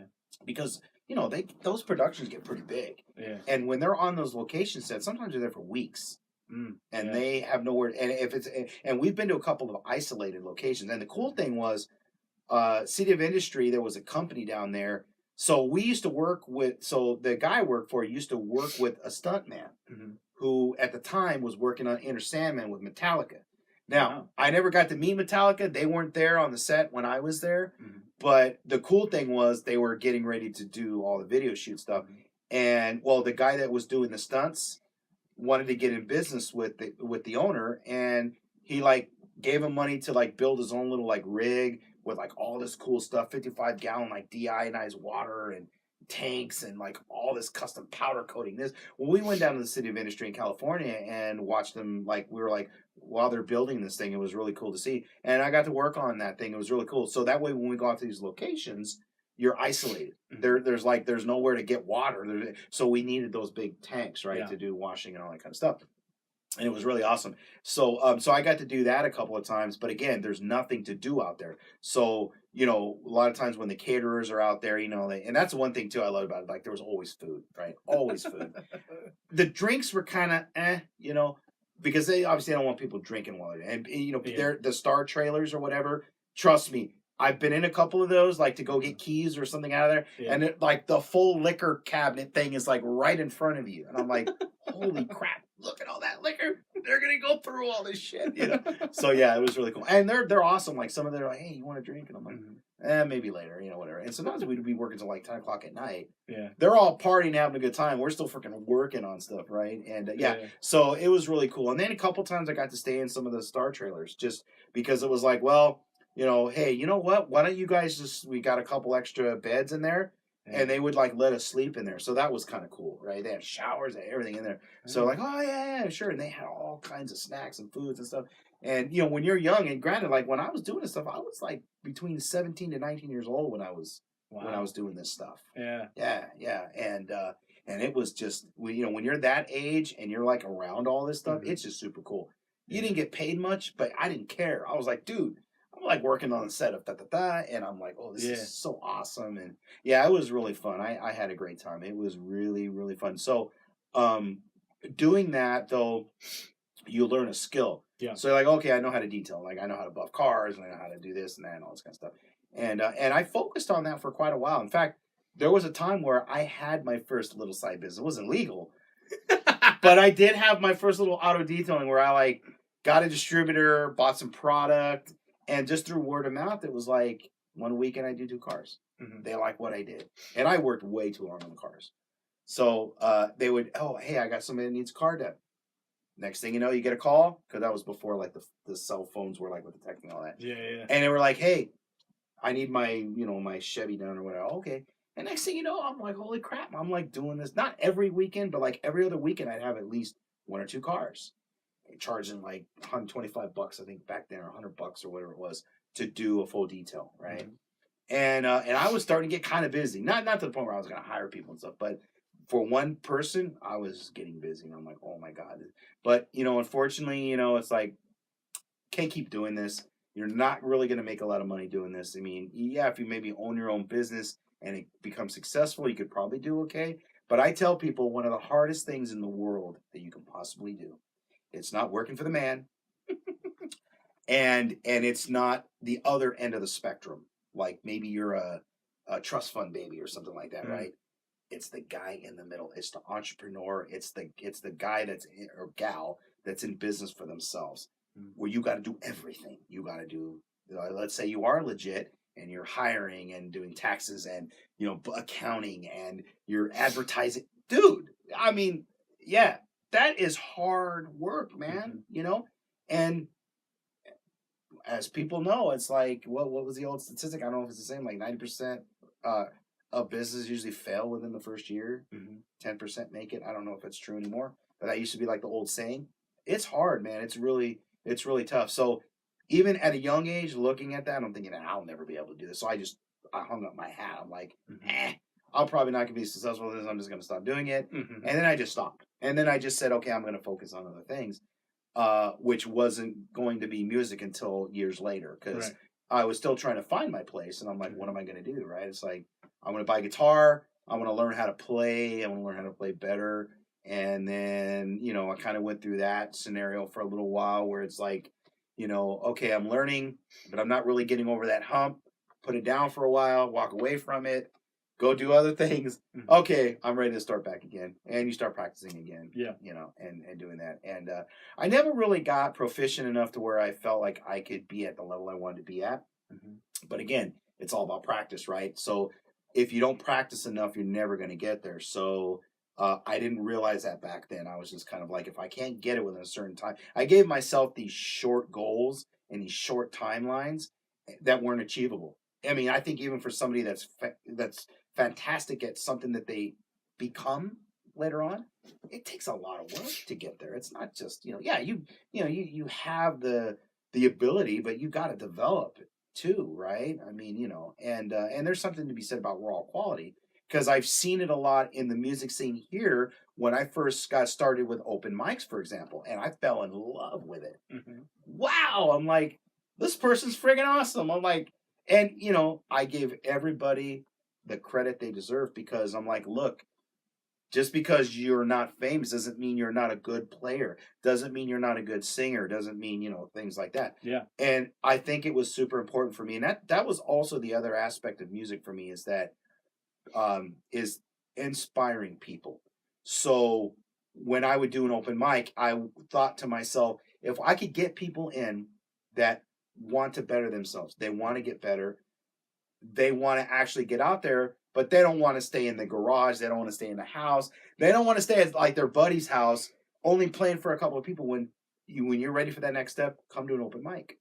Because if you can handle the small crowd, the lighting that I had, the fact you can hear yourself, and this is how you really sound, and you can get through all that stuff, you're gonna do okay. I mean, if you keep going with it. So, so for me, I figured, how am I gonna inspire people without like being the inspirer for somebody like, oh, I'm a great guitar player. You want to learn how to play great like this, or I'm a great singer. You want to, I had to figure out a way to do it because I wasn't sure how I was going to do it. So I thought by me giving people like money gives you the ability to do things, right?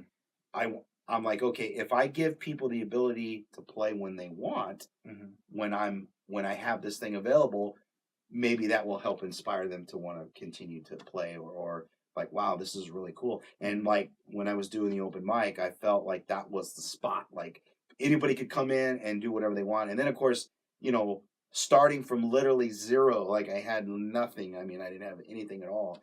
Like, how am I going to do this, right? And so it wasn't until years later that I realized that what am I going to do? Like, what kind of impact can I make on? Because I wanted to contribute, but I didn't know how to. Like, I'm not an inventor, and I'm not, all this kind of stuff. So I'm like, how can I contribute to the world or to my local community or whatever you want to call it, right? The open mic was a great way for me to get started. And that's also what drove me to start an open mic, is because it was one of those things where you just get hit over the side of the head going ding, or even the light bulb goes on and you go, hey, I can do something with this. And this is what I tell people. I'm like, that's how I got started. It starts with an idea that, do other open mics exist? Absolutely. But I went into it going, okay, this is something that I can do for not just myself, but for other people. How can I contribute? Because I could not figure out a way to do it. And I just didn't want to be a 9-to-5 worker and just do that day in and day out. Is that because you had done it? I mean, we haven't really talked about the aerospace thing, but I don't know how your life was in the it sounds to me like that was the financially booming part of your life. Is that inaccurate? Correct. No, absolutely. Okay. Yeah, absolutely. Yeah, because by doing that for so many years gave me the ability to do what I was going to get ready to do. Absolutely. Yeah. Okay. It wasn't like, oh, hey guys, I got a loan and I'm gonna I'm gonna I'm gonna start a business or get a business loan or whatever, right? It's like, okay, so having the ability to be stable and save up a little bit of money is how you can start things, right? Without actually going, oh God, I gotta like borrow it from somebody, or I gotta borrow from a bank or whatever. And so so by doing that, it gives you the ability to at least start something, right? And not knowing how you're going to do it, like I had no idea how I was going to do it.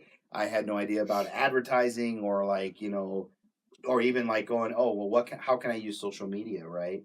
Until you start realizing that every step that you take, oh, wait, I could do this. Okay. Oh, now I can do that. Now I can do this over here. And you just build on it like little by little. Like I get it. Like imagine what would happen if you just you leap right into stardom. Like we know what happened to people that jump into stardom like that, right? Right. Yeah, it can be disastrous, that plane crashes almost every time. You bet. So I think that by you growing into your craft or growing into whatever you're doing is literally the best way to do it. Even though it's like, I don't want to wait. I don't want to wait. I can't tell you how many musicians I've worked with that say, I want to be successful now. I want to be successful now. I want to be, great now. Yeah. It takes time. It takes practice. It takes this. It takes that. It takes dedication, right? It takes all those things. Everybody who's ever made it had to go through that. If you want to call it pain, they have to go through that. That's just part of the normal process. Just like when you lose somebody, there's a grieving process, right? If you don't go through that, something down the road is going to knock you right on your butt, basically. And so once you realize that, that will help you get through it. And then there's other things. I mean, that's a long, like drawn out thing, but yeah, once because that's the one thing I worried about the most is not having the ability to see in front of me that, oh, okay, I'm really going in the wrong direction, because a lot of times we all struggle. Like, we don't know which direction to go. And even if we have guidance, we're still not quite sure, do we really want to go in this direction? So it does ultimately narrow down to you yourself. Yeah. You have to nobody can make it for you, right? Yeah. And you have to be the one. And I'll tell you, the biggest thing is taking the risk. Yeah. It's the scary part of taking the risk. And believe me, I live it every day, because for me personally, going from nothing to at least having a little bit of something is, how did I get here? Like, sometimes you look back and you go, how did I do this? It's like, when all those times you're looking around going, how am I going to do this? And then the next thing you know, like when you're at this like little plateau, you're just like, okay, wow, I actually got here, And, I, don't consider myself a calculated person, but everything was done by passion. So I tell people, that's the only way that I could have done some of the things that I've done, and some of the stuff that I still continue to do, without passion. Passion is huge. If you don't have that drive of passion, it's going to be difficult for you to be successful in anything that you're going to want to do. For sure. No matter what it is. Did I meet you before the open mic at Talebu Wine and Coffee? I don't think so. I don't think so, because if I remember correctly, the connection was through Jeff Tretta.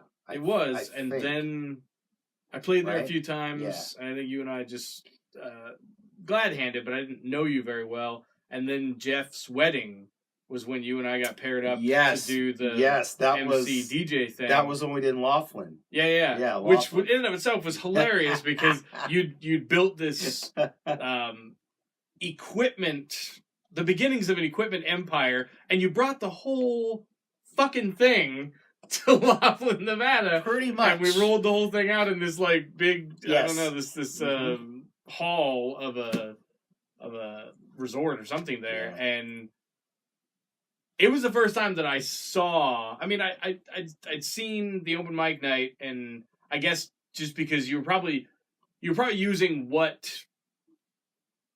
complemented that space, but there was a lot more that showed up to Jeff's reception. Like it was a very well produced event. Yes, and I literally back then, like, I had really no connections to anything. I mean, I didn't even know what subleasing was. I didn't know none of that stuff was even in my mind. Like, I had no idea. It was like, how am I going to get what I need to get in order to do what I want to do? And like doing Jeff's wedding was the first time literally that I had to go, okay, like Jeff really, like, he looked upon me to say, hey, and I gave him a great deal, obviously, but yeah, I was like, and I was like, oh, he's my sound guy. Like, how can I say no, right? Even if I didn't want to do it, I'm like, how can I say no to Jeff, right? So I wanted to do it. I mean, it was, and again, I was very appreciative for anything that ever took place, ever. That somebody would be like, even if I'm looking at it differently than they are, it didn't really matter to me. It only mattered what I thought. Like, that's the thing. I was thinking, you know what? I'm honored that I get to do this for Jeff. And that's really all I thought about. I was like, okay, this is really cool. And, doing it with you and stuff, and, going through that, by the way, that was like the only wedding that I've ever done where I had to go through scripts. I go, what did I get myself into, man? Because I've DJ'd one or two since then, and usually they have some idea of an itinerary, but for Brittany, it being down to like 15-minute or like 5-minute intervals, God, it was really impressive. It was scripted. I'm like, I hope I'll never have to do this scripted stuff again. Yeah. Arguably, it was the easiest job I ever did, because it's like all right there. Yeah, because you were just having any wander room. Yeah. But it was pretty crazy. And then I guess after that, the next time that we worked together was Ashley Winters, was it? My country friend that came down, and she was like, I need sound. And I'm that's when we were at Cave Creek. In fact, that was just... Yeah. You know what's funny? I was just talking to somebody about that literally like the other day, because I didn't know what was going on down there, right? Like, I knew that, there were like other locations in that vicinity that had bands playing outside or inside, and I'm like, I didn't know what that was. Like, I couldn't even remember what it was. But yeah, that's right. We did actually work with her with the band that she had, and did sound for you guys. Yeah. No lighting. I didn't do lighting, but I remember that. Yeah, that was actually a pretty cool place. I think Harold's Corral or something. I think it It was. sounds familiar. I think so. It's been a long Something time. like that. Yeah, it was kind of like a big, like for me. Yeah. I was like, wow, this is a big space. Yeah. I'm like, oh my god, I got to fill this whole room. Impressive to the point that it's like they didn't have any equipment. You literally brought everything in. It's just thinking, why would you have a space like this and not actually have? And it was like all like sound system? At that time I'm like, oh my god, like in-ear monitors. I'm like, oh my god, that's pro, dude. That's pro. Yeah. I'm like, wow, in-ear monitors. I'm like, Jeff, how do you hook that up? Jeff, it's funny, he taught me a lot about sound and just in general, right? Just general stuff. And I could remember, like, Jeff, how do you hook? Where does this go into the what insert? Like, is this like, And I used to have to, because I'd forget, because there's so many connections. Oh, it's ridiculous. And I bought that Midas Venice U32 board, and it scared the daylights out of me. I'm like, I remember when I first got it, Jeff's like, bring it over to the studio. We're gonna work this thing out. And I'm like, all right, cool. And I'll never forget bringing it over there. And he's like, I could tell he was all like so like mesmerized. He's like, oh, this is cool, because that damn thing has so many analog knobs and all that stuff. I'm like, I don't know, I'm never gonna learn how to run this damn thing. Jeff, I need your help. And so there was some occasions where we'd be like, putting stuff together and hooking up stuff, and I had everything. And that's the thing. That was probably I will take this to the grave. I bet you I had the only open mic that had every single cable, every connection labeled. Like. So literally, I could bring a stagehand person to say, okay, just follow what that thing says. Yeah. Hook it. It's easy to hook up. It's like connect the dots. That's basically it. And the funny thing is, I didn't come up with that. Actually, my little sidekick guy came up with that. He said, hey, one day we're going to label all this stuff, so all we got to do is plug and play. Bam, bam, bam, bam, bam. It'll be much quicker and all this stuff. And I was still learning stage etiquette. Like, I didn't know. Because, see, here's the thing. I did everything ass backwards, like literally. Like, I mean, you hear about people, oh yeah, when I was young, I did stagehands and I worked for Rhino and I did trussing, or I used to, what I mean? Like they did all this shitty jobs, right? Like all the stuff that like in that industry is like, like after a while you get tired of it, Yeah. But I didn't do any of that. I didn't know anything. Well, I shouldn't say I didn't know anything about sound. I didn't know anything about live sound. Okay, I didn't know anything about recording either, but I didn't know anything about live sound. It's like I did car stereo installation, and I used to build subwoofer boxes, and that was like another passion of mine that I had as a teenager. Is I used to build speaker boxes and stuff, and for subwoofers, and I used to love it. And I literally did it for free for people. Like I'm like, you just buy the materials, and I'll make you a speaker box, and which is honestly something that impresses me about you. Again, and correct any piece of what I'm about to say if it's wrong, because I have just a distant perspective of how you even got to where you are.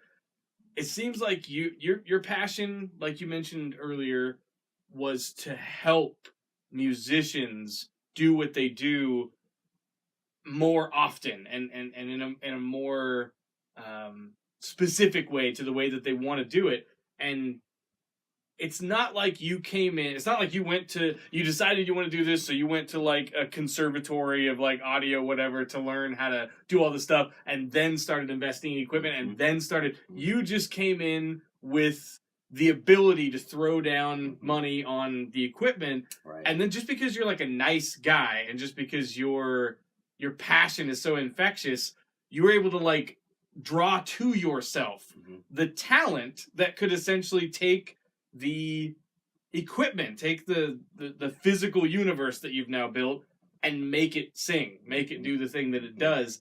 And when you talk about coming in ass backwards, that's what's so interesting about you, is that you have built something that the rest of us benefit off of, but it only works because, I guess in a way, because of us, because you've built the universe, you've built the planet, and you let us play in it. And mind you, obviously there's like a financial transaction to a lot of that as well, but like that is so unique. I just can't see that. Like Steven Spielberg got the way he is by sneaking on to the Universal lot and getting opportunities thrown at him, and he worked hard to like develop his craft and all that sort of thing. But with you, it's literally just, I love this so much that I want to give something to these kids that they need. And I don't know if you knew before you even did it that it was those very kids who were going to help you make it work. Actually, like they were going to jump behind the board. I had no clue, because you know what? To this day, I'm still connected with people that I met for like the first time. And literally, like, I've done really little things, right? And it's like, a great example is like when I used to do the acoustic little shows at a place that had no stage. It literally had nothing. Like, I had to kind of create like an area, right?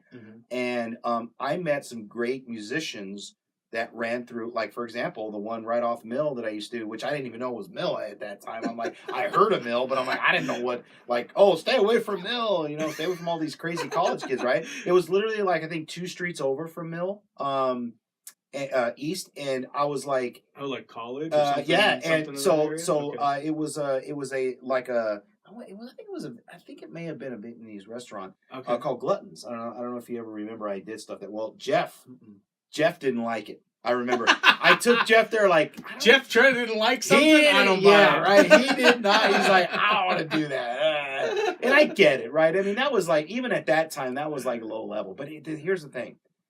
It was something I never turned down anything like at that time. Like, I would be, just like anybody young, you just gotta take all the shit jobs and you gotta do it. Well, that was kind of like the way I saw it too, because the pay was shit. I mean, I barely made anything there. I think I made every show I did, I think I made like $50 or something, or 25 plus like food or something. I didn't care. Yeah, I didn't care. That doesn't even cover the electricity of what you're running. You see what I'm saying? Yeah, exactly. Yeah. And so literally that's what I was making there. And it was only acoustic, which is what I love, right? And I love singer-songwriter, right? I always love singer-songwriter. But so it enabled me to work with people that stripped their music down, that wanted to do something. And there was like this promoter guy who was not very good. I can't remember his name now, but he was from New York. He wasn't very good at it, but he tried, and I give him all the credit in the world. But here's the thing. Some of the musicians, like, for example, Joanna Joy, her, for example, I met her there. I got a chance to do an acoustic set with Sister Lip. I didn't even know who the heck they were. They just came in. He's like, he came in and says, oh, yeah, they're, and it was like all chick band. But the guy was like, oh, they're going to do an acoustic. So I'm like, oh, do they normally do it? Like, no, they're like rock and roll girls or whatever. They, they're like in the scene, and they're like, everybody knows Sister Lip, right? And all that stuff. I had no clue who they were. I had no idea. I don't know. Funny thing is that was also the first time that it made me realize that I was doing sound check with them, and they were like super professional about it. And I'm like, I wish everybody was like that. And it was so easy. That's the thing. Yeah. I started getting these little spurts at the open mics, right? Every so often, I'd be like, okay, that person, like, I didn't realize it, but I'm like, wow, that person knows how to sound check properly. And so the girls were basically doing the same thing. It was like, okay, bass, cajon, because and that was when what was her name? I gotta think of her name now. In fact, she's the one that's in that crazy band with that guy. I can't think of the name of it. Not Ariel. I think she's the lead singer. But anyways, they were great at the whole, like, okay, and played a song. You guys need anything? Need a little bit more on the monitor? They were so cool to work with. But the thing of it is, normally I do recordings, right, for people, because I used to do that also for them, because not only would I allow them to play my open mic or play at a show, or with like a small show, which weren't really even shows, but I call them shows, but they were like these little shows. But I would say, hey, this is how you sound like live. Here you go. Maybe you can improve on it, right? And that was the whole reason why I did live recording at the open mic, was so that people can hear how they sound live. Because it was a learning tool. That's what I wanted. I wanted to have a learning tool. So I did all kinds of stuff. I used to do video for people for free, and I got busted for that, by the way. Where people were doing people were doing cover songs. That's the whole ASCAP story. Which is funny, because I mean, I've posted covers to YouTube, and I'll get like the message where it's like, this is Capitol Records is just letting you know that this is copyrighted material. We're not going to pull it down, but ASCAP busted Did they? Yeah. Oh man. And the funny thing is, I'm great friends with the guy that used to work for ASCAP who busted the place that I was. Yeah, so it was kind of funny story. He doesn't work for ASCAP anymore, but yeah, his job was to go around and basically bust people for doing cover songs not paying royalty fees. And the good news is, I end up finding out at the end of it all that because I was hired through the establishment, it wasn't my financial responsibility; it was theirs. Mm. And I don't know what it is now, but it was like really cheap. Matter of fact, I remember the owner used to say, "Oh, it's like a monthly cost of a glass of wine, and it pays for it." I'm like, okay, so that's not bad. But boy, they fought it. They were like, they would tell me, they call me on the phone, and the other co-owner was like, "Oh, I don't know if we can cuss on I guess we're okay." But like, oh, she's like, "Oh, fuck this, fuck that. I'm not giving you." I'm like, "You don't do that, because they could shut you down." Like, and that's the first time. Yeah, and literally, like my well, it was called something different back then, but my open mic page was shut down as well because of copyright issues as well. Oh, wow. And I had to go through that, and I finally got that worked out. Mm-hmm.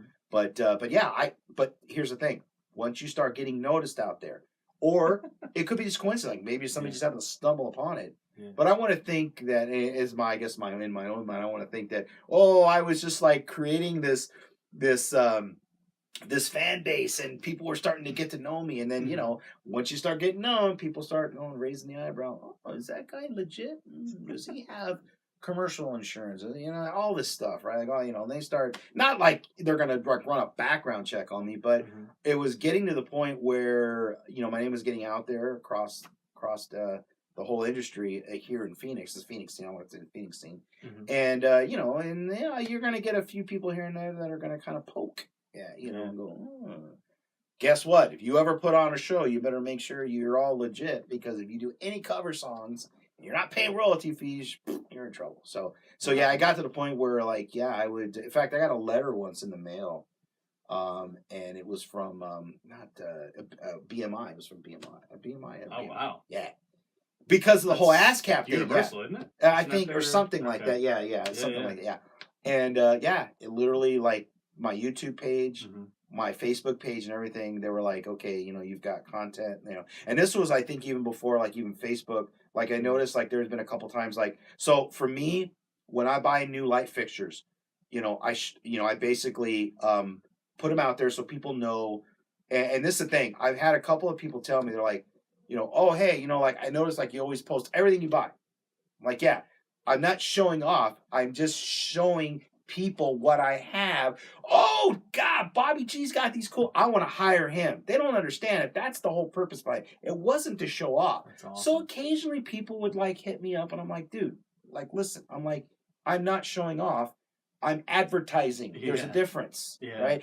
I said, do you see anything in my captions that make me sound like, oh, I'm like the best, or even say hire me because I got the coolest stuff? I'm not like that. Yeah. But occasionally you get a couple of characters out there that are like, they don't really like what I'm doing. Yeah. And you're gonna have to deal with that, right? So the more you move up, the more things get more complicated, even at any level. I don't care what level you're at. When you start stepping up, things start getting complicated.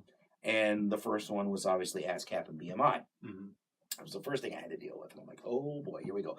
I don't want to be sued, and I don't want to get in any trouble. So, and then literally, like, Ryan Fairchild, I'll never forget it. Like, Ryan Fairchild was, like, to me, like, this super awesome singer-songwriter. I loved his voice because he sounds like the guy from Live, and I used to always tell him that. And then one day he came in and did Lightning Crashes for me, didn't tell me. And he just, awesome, right? But he gave me a book. He said, here, I want you to read this to educate yourself so you don't get in trouble with stuff. And I still have that book today, and I didn't read it from cover to cover because I don't typically read books cover to cover. Yeah. I'm the kind of person that will just go after the information I need and then put it aside. That's just me. Not that it's ever going to be a waste of time to read something cover to cover. It's just not my thing. Right. But I'm all about trying to get the information as fast as I can so that I can move forward. That's Google researcher. Yeah, you go. And that's why I said, look, if anything, if I retire from like aerospace or I don't do this anymore, I would do? I would like to be like a detective or something, or somebody where you got to do, or even just a researcher. right? A researcher. Like I would everything love to about do you that. screams Private Eye. You Really? could totally Oh do yeah, it. well yeah. You could Bobby G. totally Private do it. Eye, right? See, this is gonna start something new. I can't wait. Because I never thought about the private eye thing, but yeah, We'll you get know. you a fedora and everything. Yeah, right? You know, I'm gonna be like this private eye guy. Yeah, so anyways, yeah. So I've tried to learn from like all these little things because yeah, you know, there's always gonna be those people that they're gonna make a you know, a not what do you call that? Like they're an example of, right? Yeah. And I don't want to be that guy. Mm-hmm. So I got nervous about those things. Don't get me wrong. I'd be like, okay, I don't want to. And you know, I'm going to tell you one thing. The only thing that I do regret is that right before I stopped doing the open mics, and I've been doing them religiously for at least a couple of years, you know, and I was very excited when somebody brought to my attention, like I think it was 2 or 3 weeks after the article came out in Phoenix New Times that I was rated number 2, or the establishment. It wasn't under the Bobby G, but I'm the one that made that happen, and I was so proud of myself that I was right under Walt Richardson and TCA, that I was second, and I was like, wow, and what was her name that wrote the article? I can't remember her name, but we're Facebook friends. I don't really talk to her, but we are Facebook friends. She wrote a great little article. It was really cool when she did like the best, you know, and this was back in like 2014, I think that thing came out. Yeah. And Archie Carry On, because I used to play with Archie. In fact, that was the only band that I actually ever really officially got into. And then, and I don't know if you know, but I also played the Ostrich Festival. I don't know if you remember that. But I think I saw a post about it. Yeah, I actually, that was the first time that I ever played in front of a crowd of people like that. It was scary, weird. It was all this stuff. But I'm going to tell you what, though. The only thing that got me through that whole thing was the fact that it was like jamming with friends. Yeah. I got into this mode when I was on that little ostrich stage thing we were on. Yeah. And Frank was doing sound. Frank Ponzo, who I also helped out, and it was really cool. I had a connection with Frank because Frank was always hired every year to do the Ostrich Festival on the smaller stages and stuff. But I got to tell you, man, it was so cool to like just like do my own thing and play with the guys there. And I there was nothing more higher than that for me. There's guys that play all the time and they play at pubs and different places, and once in a while they get lucky and they might, we're going to open up on the main stage and we're actually going to have like a real cool, good sound system with the great lighting and stuff, right? Mm-hmm. But for me, that was my bucket list. Like I have a bucket list, a small bucket list. And literally I said, okay, I got to prove myself that I can play in a band. I can do this, even if it's just one time. Even just one time. And that was really it. Because after that, I was exhausted. I was like, oh my God, I can't keep, because I have bad stage fright because my mother had it. And I'm like, oh God, I got the same thing, you know. And so once I played the Ostrich Festival with Archie and the guys, okay, I'm done. Here's the thing. I was trying to be in a band. I was trying to run Bobby G Entertainment, and I work a full-time job. Mm-hmm. Something had to give. Yeah. My back was killing me. I was starting to have more back problems because of all that. And I'm like, look, something's got to give. Where am I going to make my priority? And it was going to be the Bobby G thing. It wasn't being in a band. So, and that's mainly why I quit, was because of that. Believe me, I didn't really want to, but I had to ask myself, it's like, do I want to be a jack of all trades, master of none? Not really. I would rather just focus on what I started to do. And it wasn't starting to be the musician part of me. It was, I want to be part of something great. Yeah. I want to put on something great, and I want to be part of something great, but I didn't know how I was going to do it. But if I tried to focus on music, it was going to distract me from what I wanted to do. Mm-hmm. So that's mainly why I quit, is because of that. And, I would jam at home by myself. I didn't really jam with other people anymore because it was going to take more time out of my day or night or whatever. Yeah. And I just didn't want to do it. What people don't realize is that when I lived in Camarillo, California, that is the place where I did most of all that. We were always jamming in the garage with the band that I was with at the time, which back then, what maybe, again, most people don't know, is that I was really heavily into, that was when Linkin Park first came out. That's when, they were well out. And then I was really into Limp Bizkit. Wes Borland was like the guitar player, like hero of mine. And then that was when Rage Against the Machine came out. But we had a band for about a year and a half.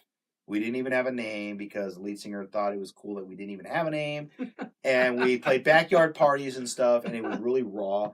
But he basically, rap. It was like rap screamo kind of stuff, basically. And I have one recording that we did that I never ever let anybody hear because it was absolutely horrible. It was terrible. I would never let anybody hear that one. And I don't even know if I even have it anymore. In fact, it was probably on like a standard like magnetic cassette tape. Oh, nice. With you remember the Tascam? I was like the only guy that track, I was the only guy that had enough money to buy a little 4-track Tascam freaking, recorder, right? I got some demos from that. Yeah. The 57s was like the go-to thing because I couldn't afford anything else. $99. That's all I can afford. And I was the guy that had the little equipment to record. Yeah. So we did a lot of raw recordings, which were fun, man. They were a lot of fun. But we were drinking. Like I would drink and play, drink and play, drink and play. And there used to be an abandoned house that we used to go to that was actually out in a farmland area out in Camarillo. And they had a hot house do they call them? The hot houses where they grow stuff, artificially or whatever you want to call it. Huh. But they had power. And check it out. The cool thing was they had an underground like storage, which was all concrete. Yeah. So we just throw all our gear over the fence and sometimes under the fence. And they used to keep it real muddy, right? And so what we did was we had these big old 2x4 like plywood that we would use as platforms to get our equipment in and out of there.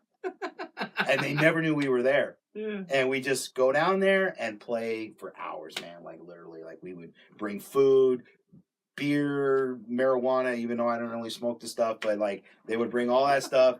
And we, what was the thing I puffed, but I didn't handle, or what do you call it? But no, I wasn't into drugs, but I love to drink though. There's no doubt about it. I would love to drink, but so we did that for off and on for like a year solid, literally.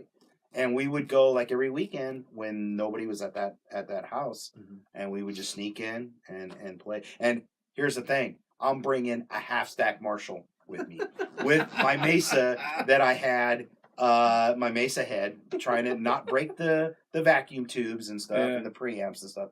So I would just throw it back there. But again, I tell people that a lot of that was the experience. Mm-hmm.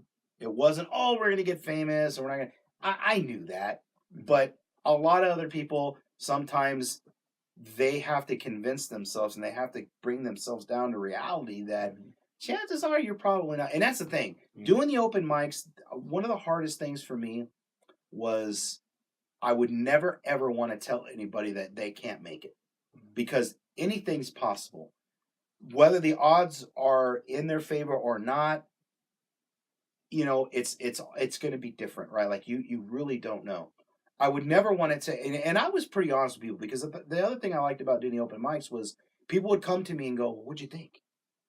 How's my guitar playing? How's my vocals? Oh, I think I was sort of out of the range. What do you think? And I would be honest with them, because here's the thing. You can totally be constructive and have constructive criticism without telling people, dude, you kind of suck.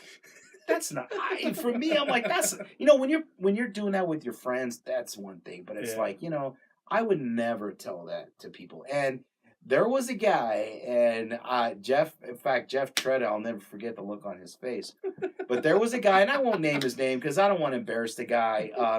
I don't even think he even plays anymore. But he was literally like one of those kind of guys that came in that thought that he was so good at what he was doing that he was just god awful. Poor guy. And it was like, how do I tell this guy, that, dude, like, it's so bad what you're doing, your performance and your vocals and what you were doing were so bad. His guitar wouldn't even be in tune hardly, right? Like, and you, as you know, that's like the worst thing. Any sound engineer, like, I remember Jeff used to have like these, he would write on there, like, and like on a 8.5 by 11 piece of paper, and like, I forgot exactly what it said, but it was something about tuning. And he would, from the sound, he would throw it up in the air, and I'd tell the guy, okay, you need to, instead of like embarrassing him, he would be like that, right? And I don't know if you know, but see, the great thing about working with Jeff and being around Jeff was when we did the open mics together, he would always like say, okay, we're going to have one original singer-songwriter and he's going to do a demo for him at his studio. I don't know if you remember that. I do, yeah. Oh, dude, I loved it. It was awesome.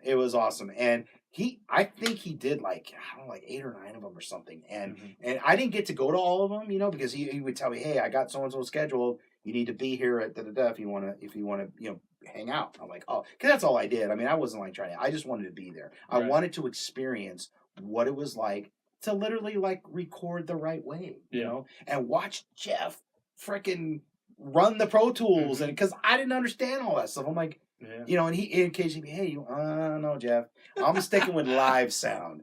I'm not going to be the sound engineer for recording. That's you. I don't want to even get close to getting involved in that because that's a whole nother ball game. Yeah, it's a whole nother headache. It's a whole nother thing. But Jeff did stuff so easy, like it was so natural for him. And I don't know. Oh, by the way, I don't know if you remember. I want to bring this up. Remember the what the hell did he call that?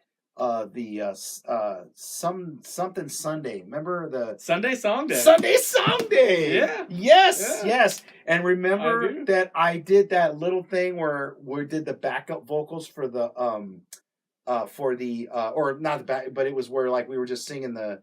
I don't know what you call that, but it was like everybody was singing the together. Group vocals, like the group vocals, right? Like for which one for the Beatles song. Remember the Beatles song that we did? You were in the group vocals. You don't for remember Hey that? Jude? Yeah, you remember that? Yeah, for Hey Jude. Yeah, I don't remember. Yeah, because the recording of that song very much, dude, but like, dude, don't you? It makes sense that you would have been in there because we would have called like just the whole house in, dude. That was the one where I gotta re-listen to that. Dude, now. I bet you can hear you. Weren't you the one that he had you record in the bathroom or something? In the shower. In the shower. The very first part of the song, just because he wanted to make it sound that like was so in a can. Fun to be involved with. And Bring the Army came out of that. Yeah, like, that was when Sunday Sunday stopped because we were like, hey, Matt's good. Like, why don't we start a band? Dude, freaking awesome. It was a great idea. It was. And should have kept going. I know. It just took too much of his time. Poor guy. Like, Jeff just had to. That like took like most of the day to do. Yeah. The whole day was gone because you'd be writing for like 3-4 hours and then recording for like 6 hours, and then Jeff had to mix the thing for. I got to tell you, that was the first time that I was ever involved with something at that time that I felt like, wow, like these are creative people. Yeah. Like you guys were doing this and that, and like coming up with like how can you like spoof on it, or how can you, you know what I'm saying, like all these little things. And dude, that was like literally like the funnest thing that I remember being involved with Jeff, was at least being somewhat involved with that one, and it was great. And then to hear what it sounded like afterwards, I'm like, dude, listen to how this sounds. This is crazy. I need to go back and re-listen to that. That's awesome. Yeah. I need to talk to you about like, so I put out an album like 6 months ago, my own thing, and I've been like playing weekly in downtown Mesa. I'll just play it acoustically. Oh, you have? And, it's been doing it for a while. Okay. And I finally got a drummer and a guitar player. So, like, the band phase of what I'm doing has sort of started. And because I've just been in bands for so long, like, I just don't want to do it the way I've been doing it. I don't want to just, like, play clubs where 3 people are there and nobody gives a crap. And it's just kind of not worth all of the physical effort and relationship with production companies and promoters and all. It's like, it's just a headache that I don't want to go through. And so I have my sights focused on auditorium shows, but understanding that those are probably going to be real hard and expensive to put together. I only want to do maybe 1 or 2 a year, but I want to, I want to pull in other talented bands. I want to have it basically feel like an arena show, but in like a high school auditorium or like Mesa Arts Center or Higley, whatever. And what you do fits right into how I see it, in the sense of being able to pull in like a professional audio situation, and then the lighting and all that. Oh, yeah. I feel like it's one thing for you to do like the Ostrich Festival or to do these outdoor things and have fun with lighting, but if you can get in a dark space like an auditorium where cut all the lights and now your lighting can really play a lot better. Sure. I want to... I'm coming at it from the same place that you were at when you first started the open mic, where it's like, I don't have any connections. If I called a high school and was like, hey, I want to book your auditorium for XYZ, they just hang up on me because they'd be like, you don't have insurance, you don't have you all these things, like, we can't talk to you. you. And they literally don't know you, so exactly. it's like, so they won't risk it. I need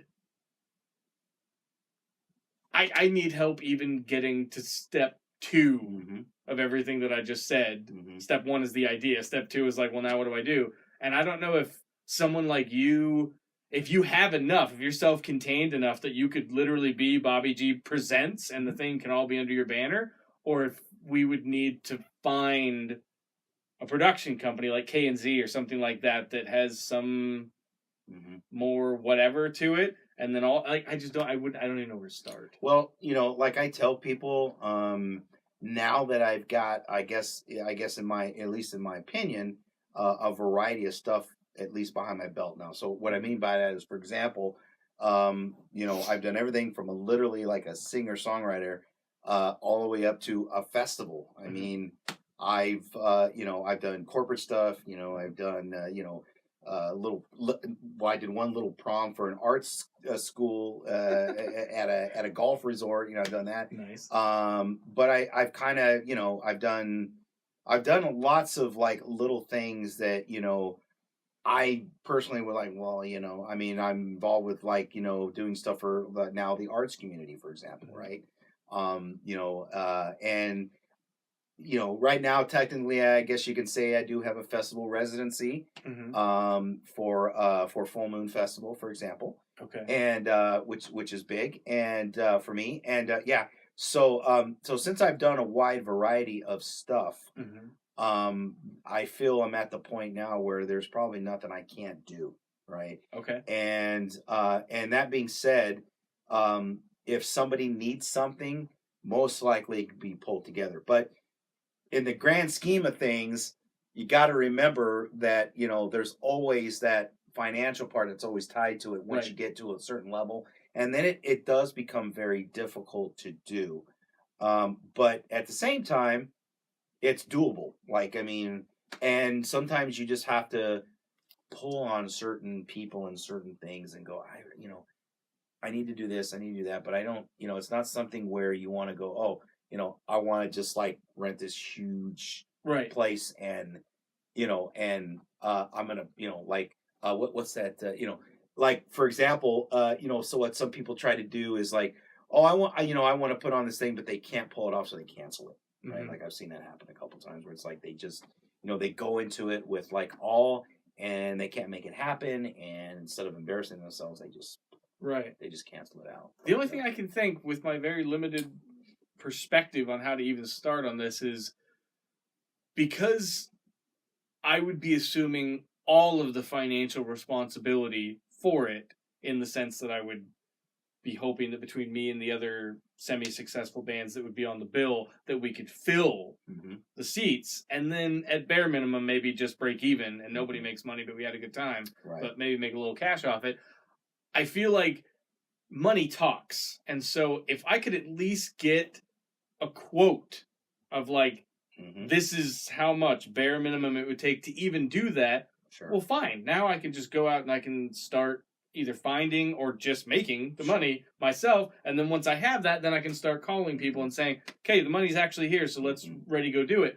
But because I have no idea if we're talking about $3,000 or if we're talking about $25,000, I just don't have an idea. Like, do you have any idea how much something like that is in ballpark? Yeah, so literally, and this is going to be a wide range from start to finish, but it's like, I literally have done a $50 job and a $50,000 production.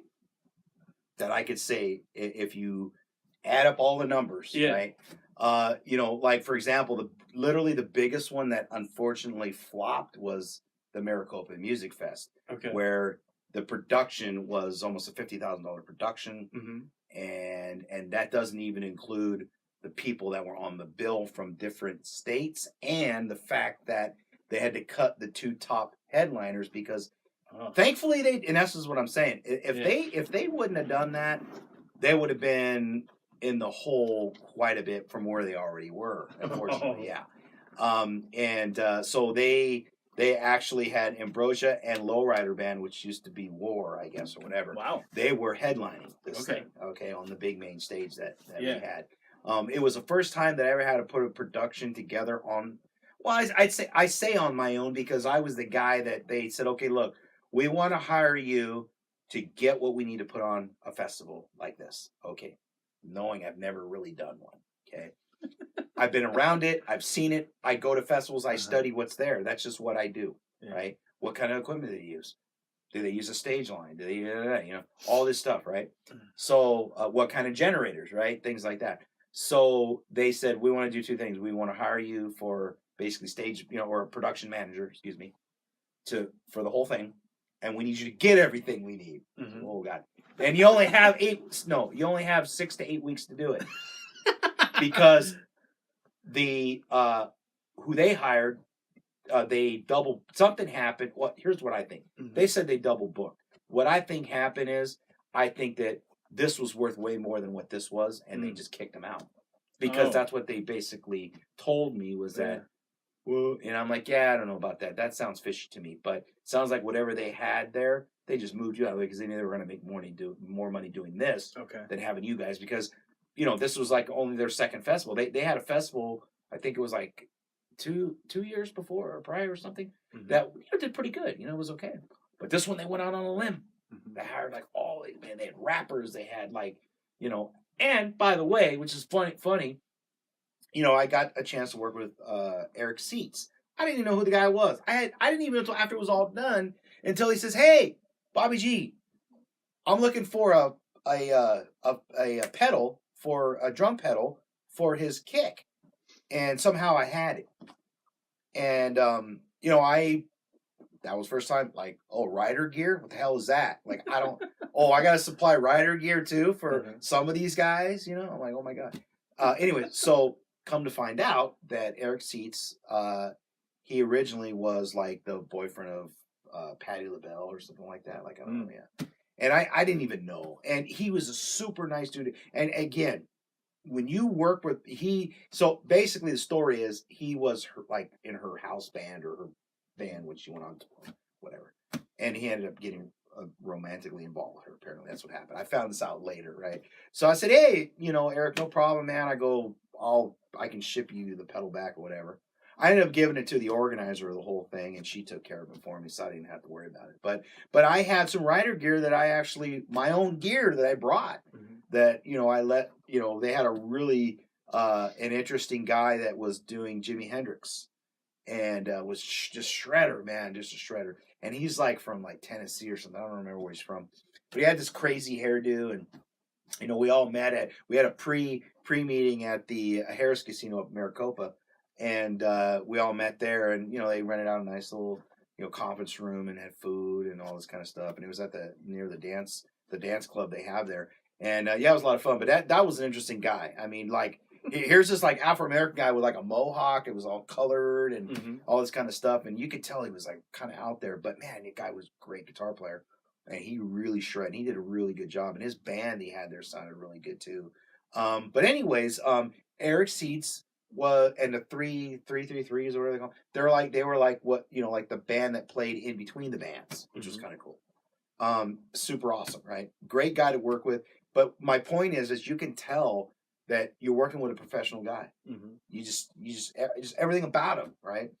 And it's a great feeling because when you're used to working with people that are not really that professional, and you really want to work with professional people because you feel you're a professional. You try to do everything you can to be a professional for other professionals, right? Yeah. It's hard to do it when you're a professional and they're not, right? It's like, it's like dealing with teenagers when you're 35 years old. You're like, I don't want these shut up and just play, But yeah, so super nice guy. I really enjoyed working with him, and I stumbled upon that. I didn't really even know about it, but they overcommitted, unfortunately, and Country Thunder at that time was going on. They had like another big thing going on in Phoenix, and the attendance wasn't as expected, and they definitely lost out on that, and they were in the hole.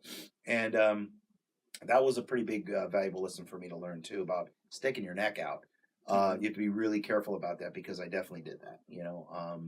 I stretched myself out way too much. I was too thin, and it was a lot of work, man. And I worked really hard to try to get this thing put together for them, being that it was my first time and not really knowing specifically what I needed to do. I mean, I had to sit down and figure out all the power requirements for the main stage and what we need for the second stage and all this kind of stuff, and it was fun. That's the thing. It was a lot of fun. I had a great time, but I mean, we had lighting, video walls, I mean, the whole thing, right? And it was awesome.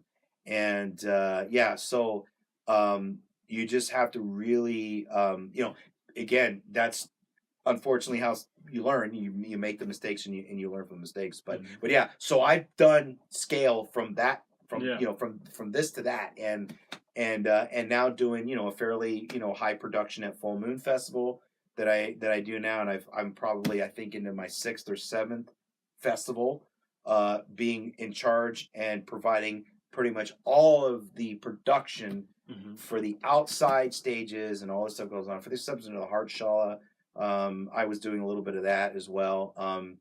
But yeah, it's a tremendous amount of work, and sometimes I don't know. It's like, how did I get here? Like, how did I get in this position? It's just real interesting. And but a big, if I can do a shout out at this point, which I haven't done one yet. But Michael Fox, no matter what anybody might say about Michael, because he can be out there with the way he is and the stuff that he does. But I've learned a tremendous deal about production from him, because here's a guy who did it from the ground up, worked stage production, worked for Creative Backstage, did, $20,000 to $100,000 EDM shows, whatever, and all that kind of stuff, and knows how to be a fantastic stage designer. He's a great LD, which is a light designer. They call them LDs, and he's just fantastic at what he does. And so meeting him put me on that next level. I mean, because of him, specifically because of him, had transitioned me to the next level. And and there are other folks, but literally, like, he's like the guy, right? Like, for me, and he got me up there, and it just continues to grow. I mean, just within the last 2 weeks, I'm now doing rent. Now I do I'm doing rentals. Been working with SLFX, just hooked up with Seder, which is really, really cool. I'm gonna, do my first little laser show, just lasers, just laser show, because I do have some lasers. I have the variants. I went through the FDA for it and stuff to make it legit, and I'm going to be doing something for a prom this Saturday at Rawhide for my first time. So I did have a secret meeting there once that I tell people, and because everything, what was that all about? I said, you probably don't really want to know. It was a bidding war between production companies, and even though I'm at the very bottom from what these guys have, they wanted to save some money and they wanted to see what I could provide, but I had to back out of that because it was a little bit too much for me. So sometimes you got to know when to say when, and I said, whoa, this is too much for me. I can't bring this kind of production, so not a big deal, but I knew when to say no. But anyways, so and it's been great. I've I now probably work with or around, whether they're rentals, whether I'm working a little bit on a crew, which is kind of unusual for me now, because I'm so engrossed in the business aspect and trying to manage. I'd say probably 7 or 8 production companies now that I've done work with, or just something to that effect. And I'm what I like to call myself a spillover guy. That's what I tell everybody. When a lot of the mid-level production, not like the Clear Wings. I don't work with Clear Wing, but a lot of the mid-level stuff. When they have all these events and they run out of stuff, they kind of call me and they go, "Hey, we need a few more of this." A great example was the Decadence, and I've been telling these people the story that guys come down, they're like, "Hey, man, we need trussing." I'm like, "Okay, what do you got?" I'm like, "I got this." And New Year's Eve. I'm like, I've got 2 events. I mean, I'm like, I don't know that I have anything left. Well, I had some stuff left, and said, hey, we need it. Okay, no problem. And I didn't know where it was going. By the way, I had no clue, because it went from that production over to that production company. So it was funny. I tell people, I'm like, yeah, my trussing ended up at Decadence. It's part of it. They ran out of trussing. They needed more trussing. All the other people rented out everything they had, and they were desperate. So I just think it's kind of funny because, in fact, I was even going to go there because I thought, well, it'd be kind of cool to kind of get a little bit involved with what was going on. But unfortunately, I had too much going on. I couldn't even, I mean, if I would have went, it would have been kind of like one of those things where I can't stay very long. And it's like, I wanted to be there for a while, but I couldn't. And I was like, okay. So it's funny. I didn't realize till it actually came back. I didn't even know where it was going. When it came back, he says, oh, this was support Decadence. I said, oh, shit, you're kidding me. Like, oh, my God, I supported a little bit of Decadence. Nobody's ever going to know that, But yeah, it was cool, man. I mean, that I can, again, I'm helping people. I'm offering, Yeah. And, those rentals, I don't make much money on those rentals, but it's a fact that you're a part of something. Yeah. That's still important to me, right? Mm-hmm. And so a lot of times, as these mid-level production companies start working with me a little bit and know who I am, they're like, hey, I might need you for this. I might need you for that, And as I do other things, it progresses you to the next level, which is, okay, now all of a sudden it's like they're calling upon you, hey, I need stagehand. I need a lighting guy. I need a sound engineer. I need some trussing. I need some lighting. Hey, I have 12 of these hybrids. You got more of them? Yep. Oh, I need those because I need like 16 of them, or you know what I mean? So it's cool. And it's like you charge them accordingly, which is good. And yeah, it's awesome, man. And so I just did something with another company that I just met, which is awesome. Karma, they strictly do their own production. They're not a rental house, but they got me out of a bind, which was really good, which was awesome. But it was because I knew another production company. They couldn't help me. Yeah. They committed, and they knew, like, oh, Bobby G needs some help. Can you help him? They were more than happy to do it. Yeah. It was really nice, and they made it some extra money, so which was cool. And so I mean, literally now, like, I mean, other than doing like more, like I'm trying to get more involved with visuals, and what I mean by that is trying to get more involved with projectors, and definitely video walls are like a big thing now. Typically on that kind of stuff, I usually have to subcontract out if I'm going to do an event where video walls are required. Mm-hmm. I don't own any of that stuff currently, but that's kind of a big thing out here too as well. Everybody wants video walls, and the other thing is I was never involved with the electronic dance music community until I met Michael Fox. See, that's where that comes into play. So until then I did singer-songwriters, bands, everybody local for the most part, and a lot of the larger level people already had what was needed. But I got to tell you, man, moving into the electronic dance music community, it's like super popular. And man, that really just increased from that point of view. And I'm like, wow. So people are constantly like, hey, I need trussing. I need lighting. That's why I thought to myself, hey, if you're going to invest in something, invest in what you like.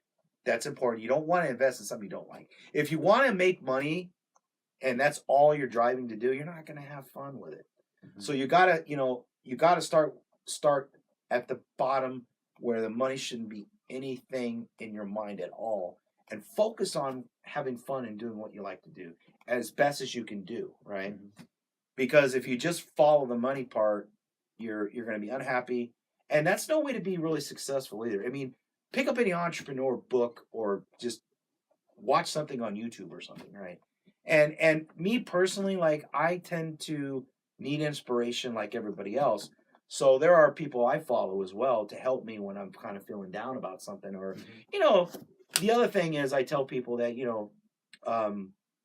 have I wanted to quit? You bet. Like, there's been a couple times where I'm like, this is too much for me. And like, maybe I should just not do this. Mm-hmm. Or maybe I should take a break, right?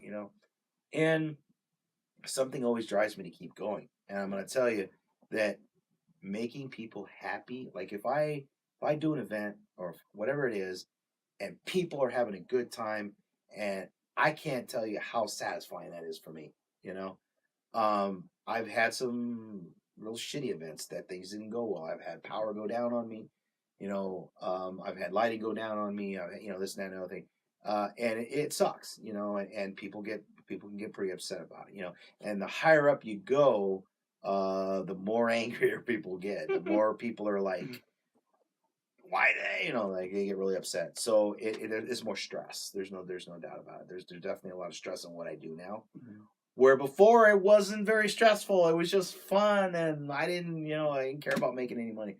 But the problem is now when you get to the point where I'm at, you got to be able to financially support what you're doing. Mm-hmm. It's no more of just, okay, let's just do this for fun, because you got to have the finances in order to do it. Even at my small level, you got to have that.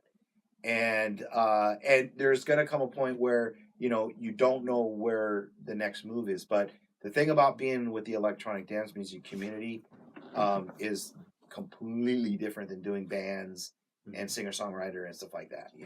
Totally different. It's a whole different ball game in general, right? And it's got its good. You got to weigh it, right? And it's got its good points, it's got its bad points. There's some political things that go on between stuff as well, and it's tough. I mean, now we have like Full Moon Fest meetings that we have to. Well, we don't have. I don't mean that. I take that back. They're not mandatory, but I made a comment about 2 weeks ago to somebody. I said, you know what? I said, imagine all the people that have to go in their 9-to-5 job, or maybe there's even another job that means not a 9-to-5 job, but you have a meeting, right? We have multiple people. You don't want to be in that meeting. Every meeting you go to is usually because there's a problem. You got to figure out something, whatever, right? What would it be like to actually go to a meeting where it's nothing but positiveness? That's what Full Moon brings to me. I'm in a room with like 15 people, from artsy people, like stage production, vendor this and all this stuff, right? I mean, all these different entities, right? And here is a meeting that is being set up that is not mandatory, and all those people are there. There's promoters, there's this, that, there's all these different entities in there. These people want to be here. They want to contribute. They want to put on a good show. They want to get as many people, or they want it to look as artsy as possible, and they want, all this stuff. And man, I got to tell you, when you're in a room with a bunch of people that feel that way, oh man, there ain't nothing greater. I mean, it's like no meeting I've ever been in personally in my whole life, literally. I mean, I've been in all kinds of meetings, right? I worked up everything from, like in my day job where it's like Lockheed and Boeing and Orbital and which is now ATK, and all this kind of stuff. And I work with government people and the range, who will either let you launch a rocket or not, work with military, the Army, the Navy, and those can be very stressful meetings, right? When things are not going well. Yeah. But yeah, so to be in a meeting with people who want to be there, people that want to contribute, and they want to make a difference in what they're doing is just, man, I can't even. And you know what? They don't know that yet. Like I didn't, like if I stand up and say, look, guys, you're all amazing people, like for what you do, and it's such a pleasure to work with everybody. Yeah. Literally. It really is. It's kind of like being on a podcast with somebody who has something to say. It's my favorite thing. And what I love about this podcast is that one of the reasons I asked you if you would come on the show is I knew what was going to happen. I knew like the level of just your own personal story that was going to come out, but just... Yeah, I don't want it all to be about me. That's the thing. The stretch of like just... experience is a little bit of me, or some part of me, and then why we're really here. Like it's all about the music, no matter what kind of music it is, because again, I've now been privileged to have the experience to do stuff with country, rock, punk, EDM, whatever you want to call it, shoegaze. I mean, I remember. I mean, to kind of back up a little bit. What's funny is I thought to myself, not only did I want, the first step is the idea. How do I execute the idea?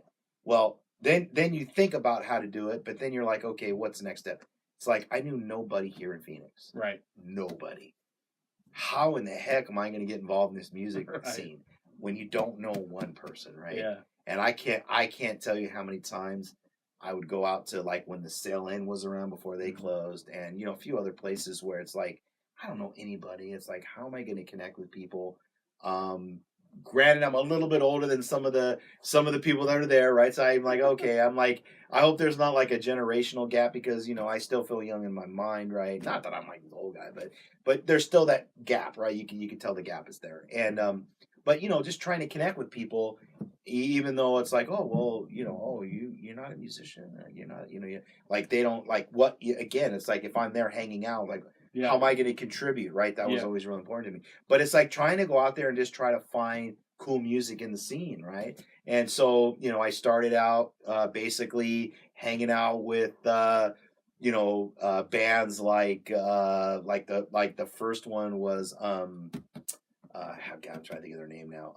It was, actually, I'm trying to think literally like the first band that I can honestly say that I went there because I heard about them or something, right? And there were people like at the open mic, like the Death Cats, for example, that really didn't play out all that much. And there's a bunch of crazy guys, right? And stuff. But literally, it's like trying to understand the genre. Yeah. I didn't get I'm like. What's shoegaze? Like I don't even know what that means, right? Like I have no idea. So I'm hanging out, but literally, like one of the most inspirational ones was Instructions, which is like part of like Playboy Man Baby. Which, by the way, the great thing about Full Moon Fest is that they do live music, and they are legitimately getting some really good acts. In fact, I just ran into Chad, who's a drummer, at Full Moon when Playboy Man Baby played. Yeah, I mean, in fact, they just had the Hourglass Cats, I think. Oh, they were great. They were awesome, I mean, literally, we just had Black Bottom Lighters, only because I worked with a guitar player some years back, and he just happened to be, I'm like, wow, he's in this band, and they were awesome. And these guys I've seen at like, big festivals, right? That happen here in Phoenix. I've seen Livewire before Livewire was shut down. I've seen, they played there. So, they played some fairly substantial stuff, right? I mean, they're not, and it's just been great. Like, another local band I really liked that I saw last year was Twin Ponies. Like, now I was running around doing things and I had to leave the festival for a while to take care of a rental. So as I start to grow and get other things that fall in the same damn night, I don't get to enjoy myself as much as I used to. That and that's in a relatively short amount of time. It's not like I can say, "Oh, yeah, I've been doing this 10 years, and now all I do is just set up events and run around and do all this stuff, and I don't get to enjoy a damn thing." It's starting to happen a little bit, and I don't really like it because I like to stay strictly involved with the whole thing, right? Because when I'm doing that, I like managing. But yeah, so I literally just didn't know, what I was doing. So I would find out where Instructions was playing, and I would go and hang out there. Then I met Frank, quote unquote, Frank the photographer, right? Mm-hmm. And I became friends with him. And he was tied in with the local scene. So, hey, you should go check out that. And that's kind of how it starts. Yeah. And then you start meeting Balls people. Rolling, for sure. You know what I mean? Yeah. So and then it just kind of progresses from there, right? And but still not knowing where am I going to fit. Yeah. That's the thing. When I started doing that after the open mic, I'm like, I'd go out, hang out, and I'm like, okay, where am I going to go? What am I going to do? And next thing you know, I'm, like, great example was like when Jeff and I did Tempe Marketplace. That was fun, right? We did that, which was cool. And yeah, I mean, you just you don't know what you're gonna do until you do it, and you're like, wow, dude, this is fun, right? And there's a ton more we could talk about for the sake of this conversation. We're gonna cut the podcast here, but thank you for all that you do for those of us who are just yelling yelling loud enough, hope Yes. to be heard. Thank you for amplifying us and letting us do our thing. And thanks for having me. I I'll appreciate talk it. to you. We'll meet up sometime off podcast, and Okay. I'll spit more of those Yeah. auditorium Well, ideas you at know you. where We'll figure it out. You know where to find me. I For do sure. indeed. Yeah. Thank you. Yeah, for- definitely. What for coming do you on. think of the Yes. studio here? This The place is Schafer amazing. Haus Studio. Yes, I think he just said Instagram is where Yes. you can find these guys at. Yep. Schafer House? How's that Schafer spelled? House, yeah. Do you know? Well, it's at tell you what. S-H- Oh, is it right here? SCHAFER. and S-C-H-A-F-E-R. there you go. Okay. And HHAUS. There you go, right there. Oh, it's all like, okay. Yeah. It's all European. I'll take Yeah, it. believe it or not, It's, I literally would spell that wrong for some stupid reason. Oh, it's right down here, too. Yeah, There's a website. yeah. So, Schafer House, SCHAFERHAUS.net. Yes. Can tell you about the studio that Bobby and I are saying right now. This cool to record studio. this thing. Yep. Give them your patronage if you're an artist that wants to record something. The studio's out of Yeah. control. I took a 360 shot of it, Yeah. but do that. Bobby, Yeah. you're a saint and amazing for coming Again, on the podcast. thank you, sir. So good to see you and catch up with I you. appreciate it. Yeah, and hopefully on the next one. I mean, like I said, I got plenty of stories, but Yes. but I just wanted We need to more at of least, those, for yeah, sure. yeah, and so maybe on the next one we'll discuss some other stuff. We're gonna But, dive you know, so we still deep. got to leave a little bit. Like I can't tell you everything. Leave and, one more. And you got it. Yeah, that's right. You got to do that. Always want more Bobby G. Always want more. Thanks, brother. All right. Thanks a lot.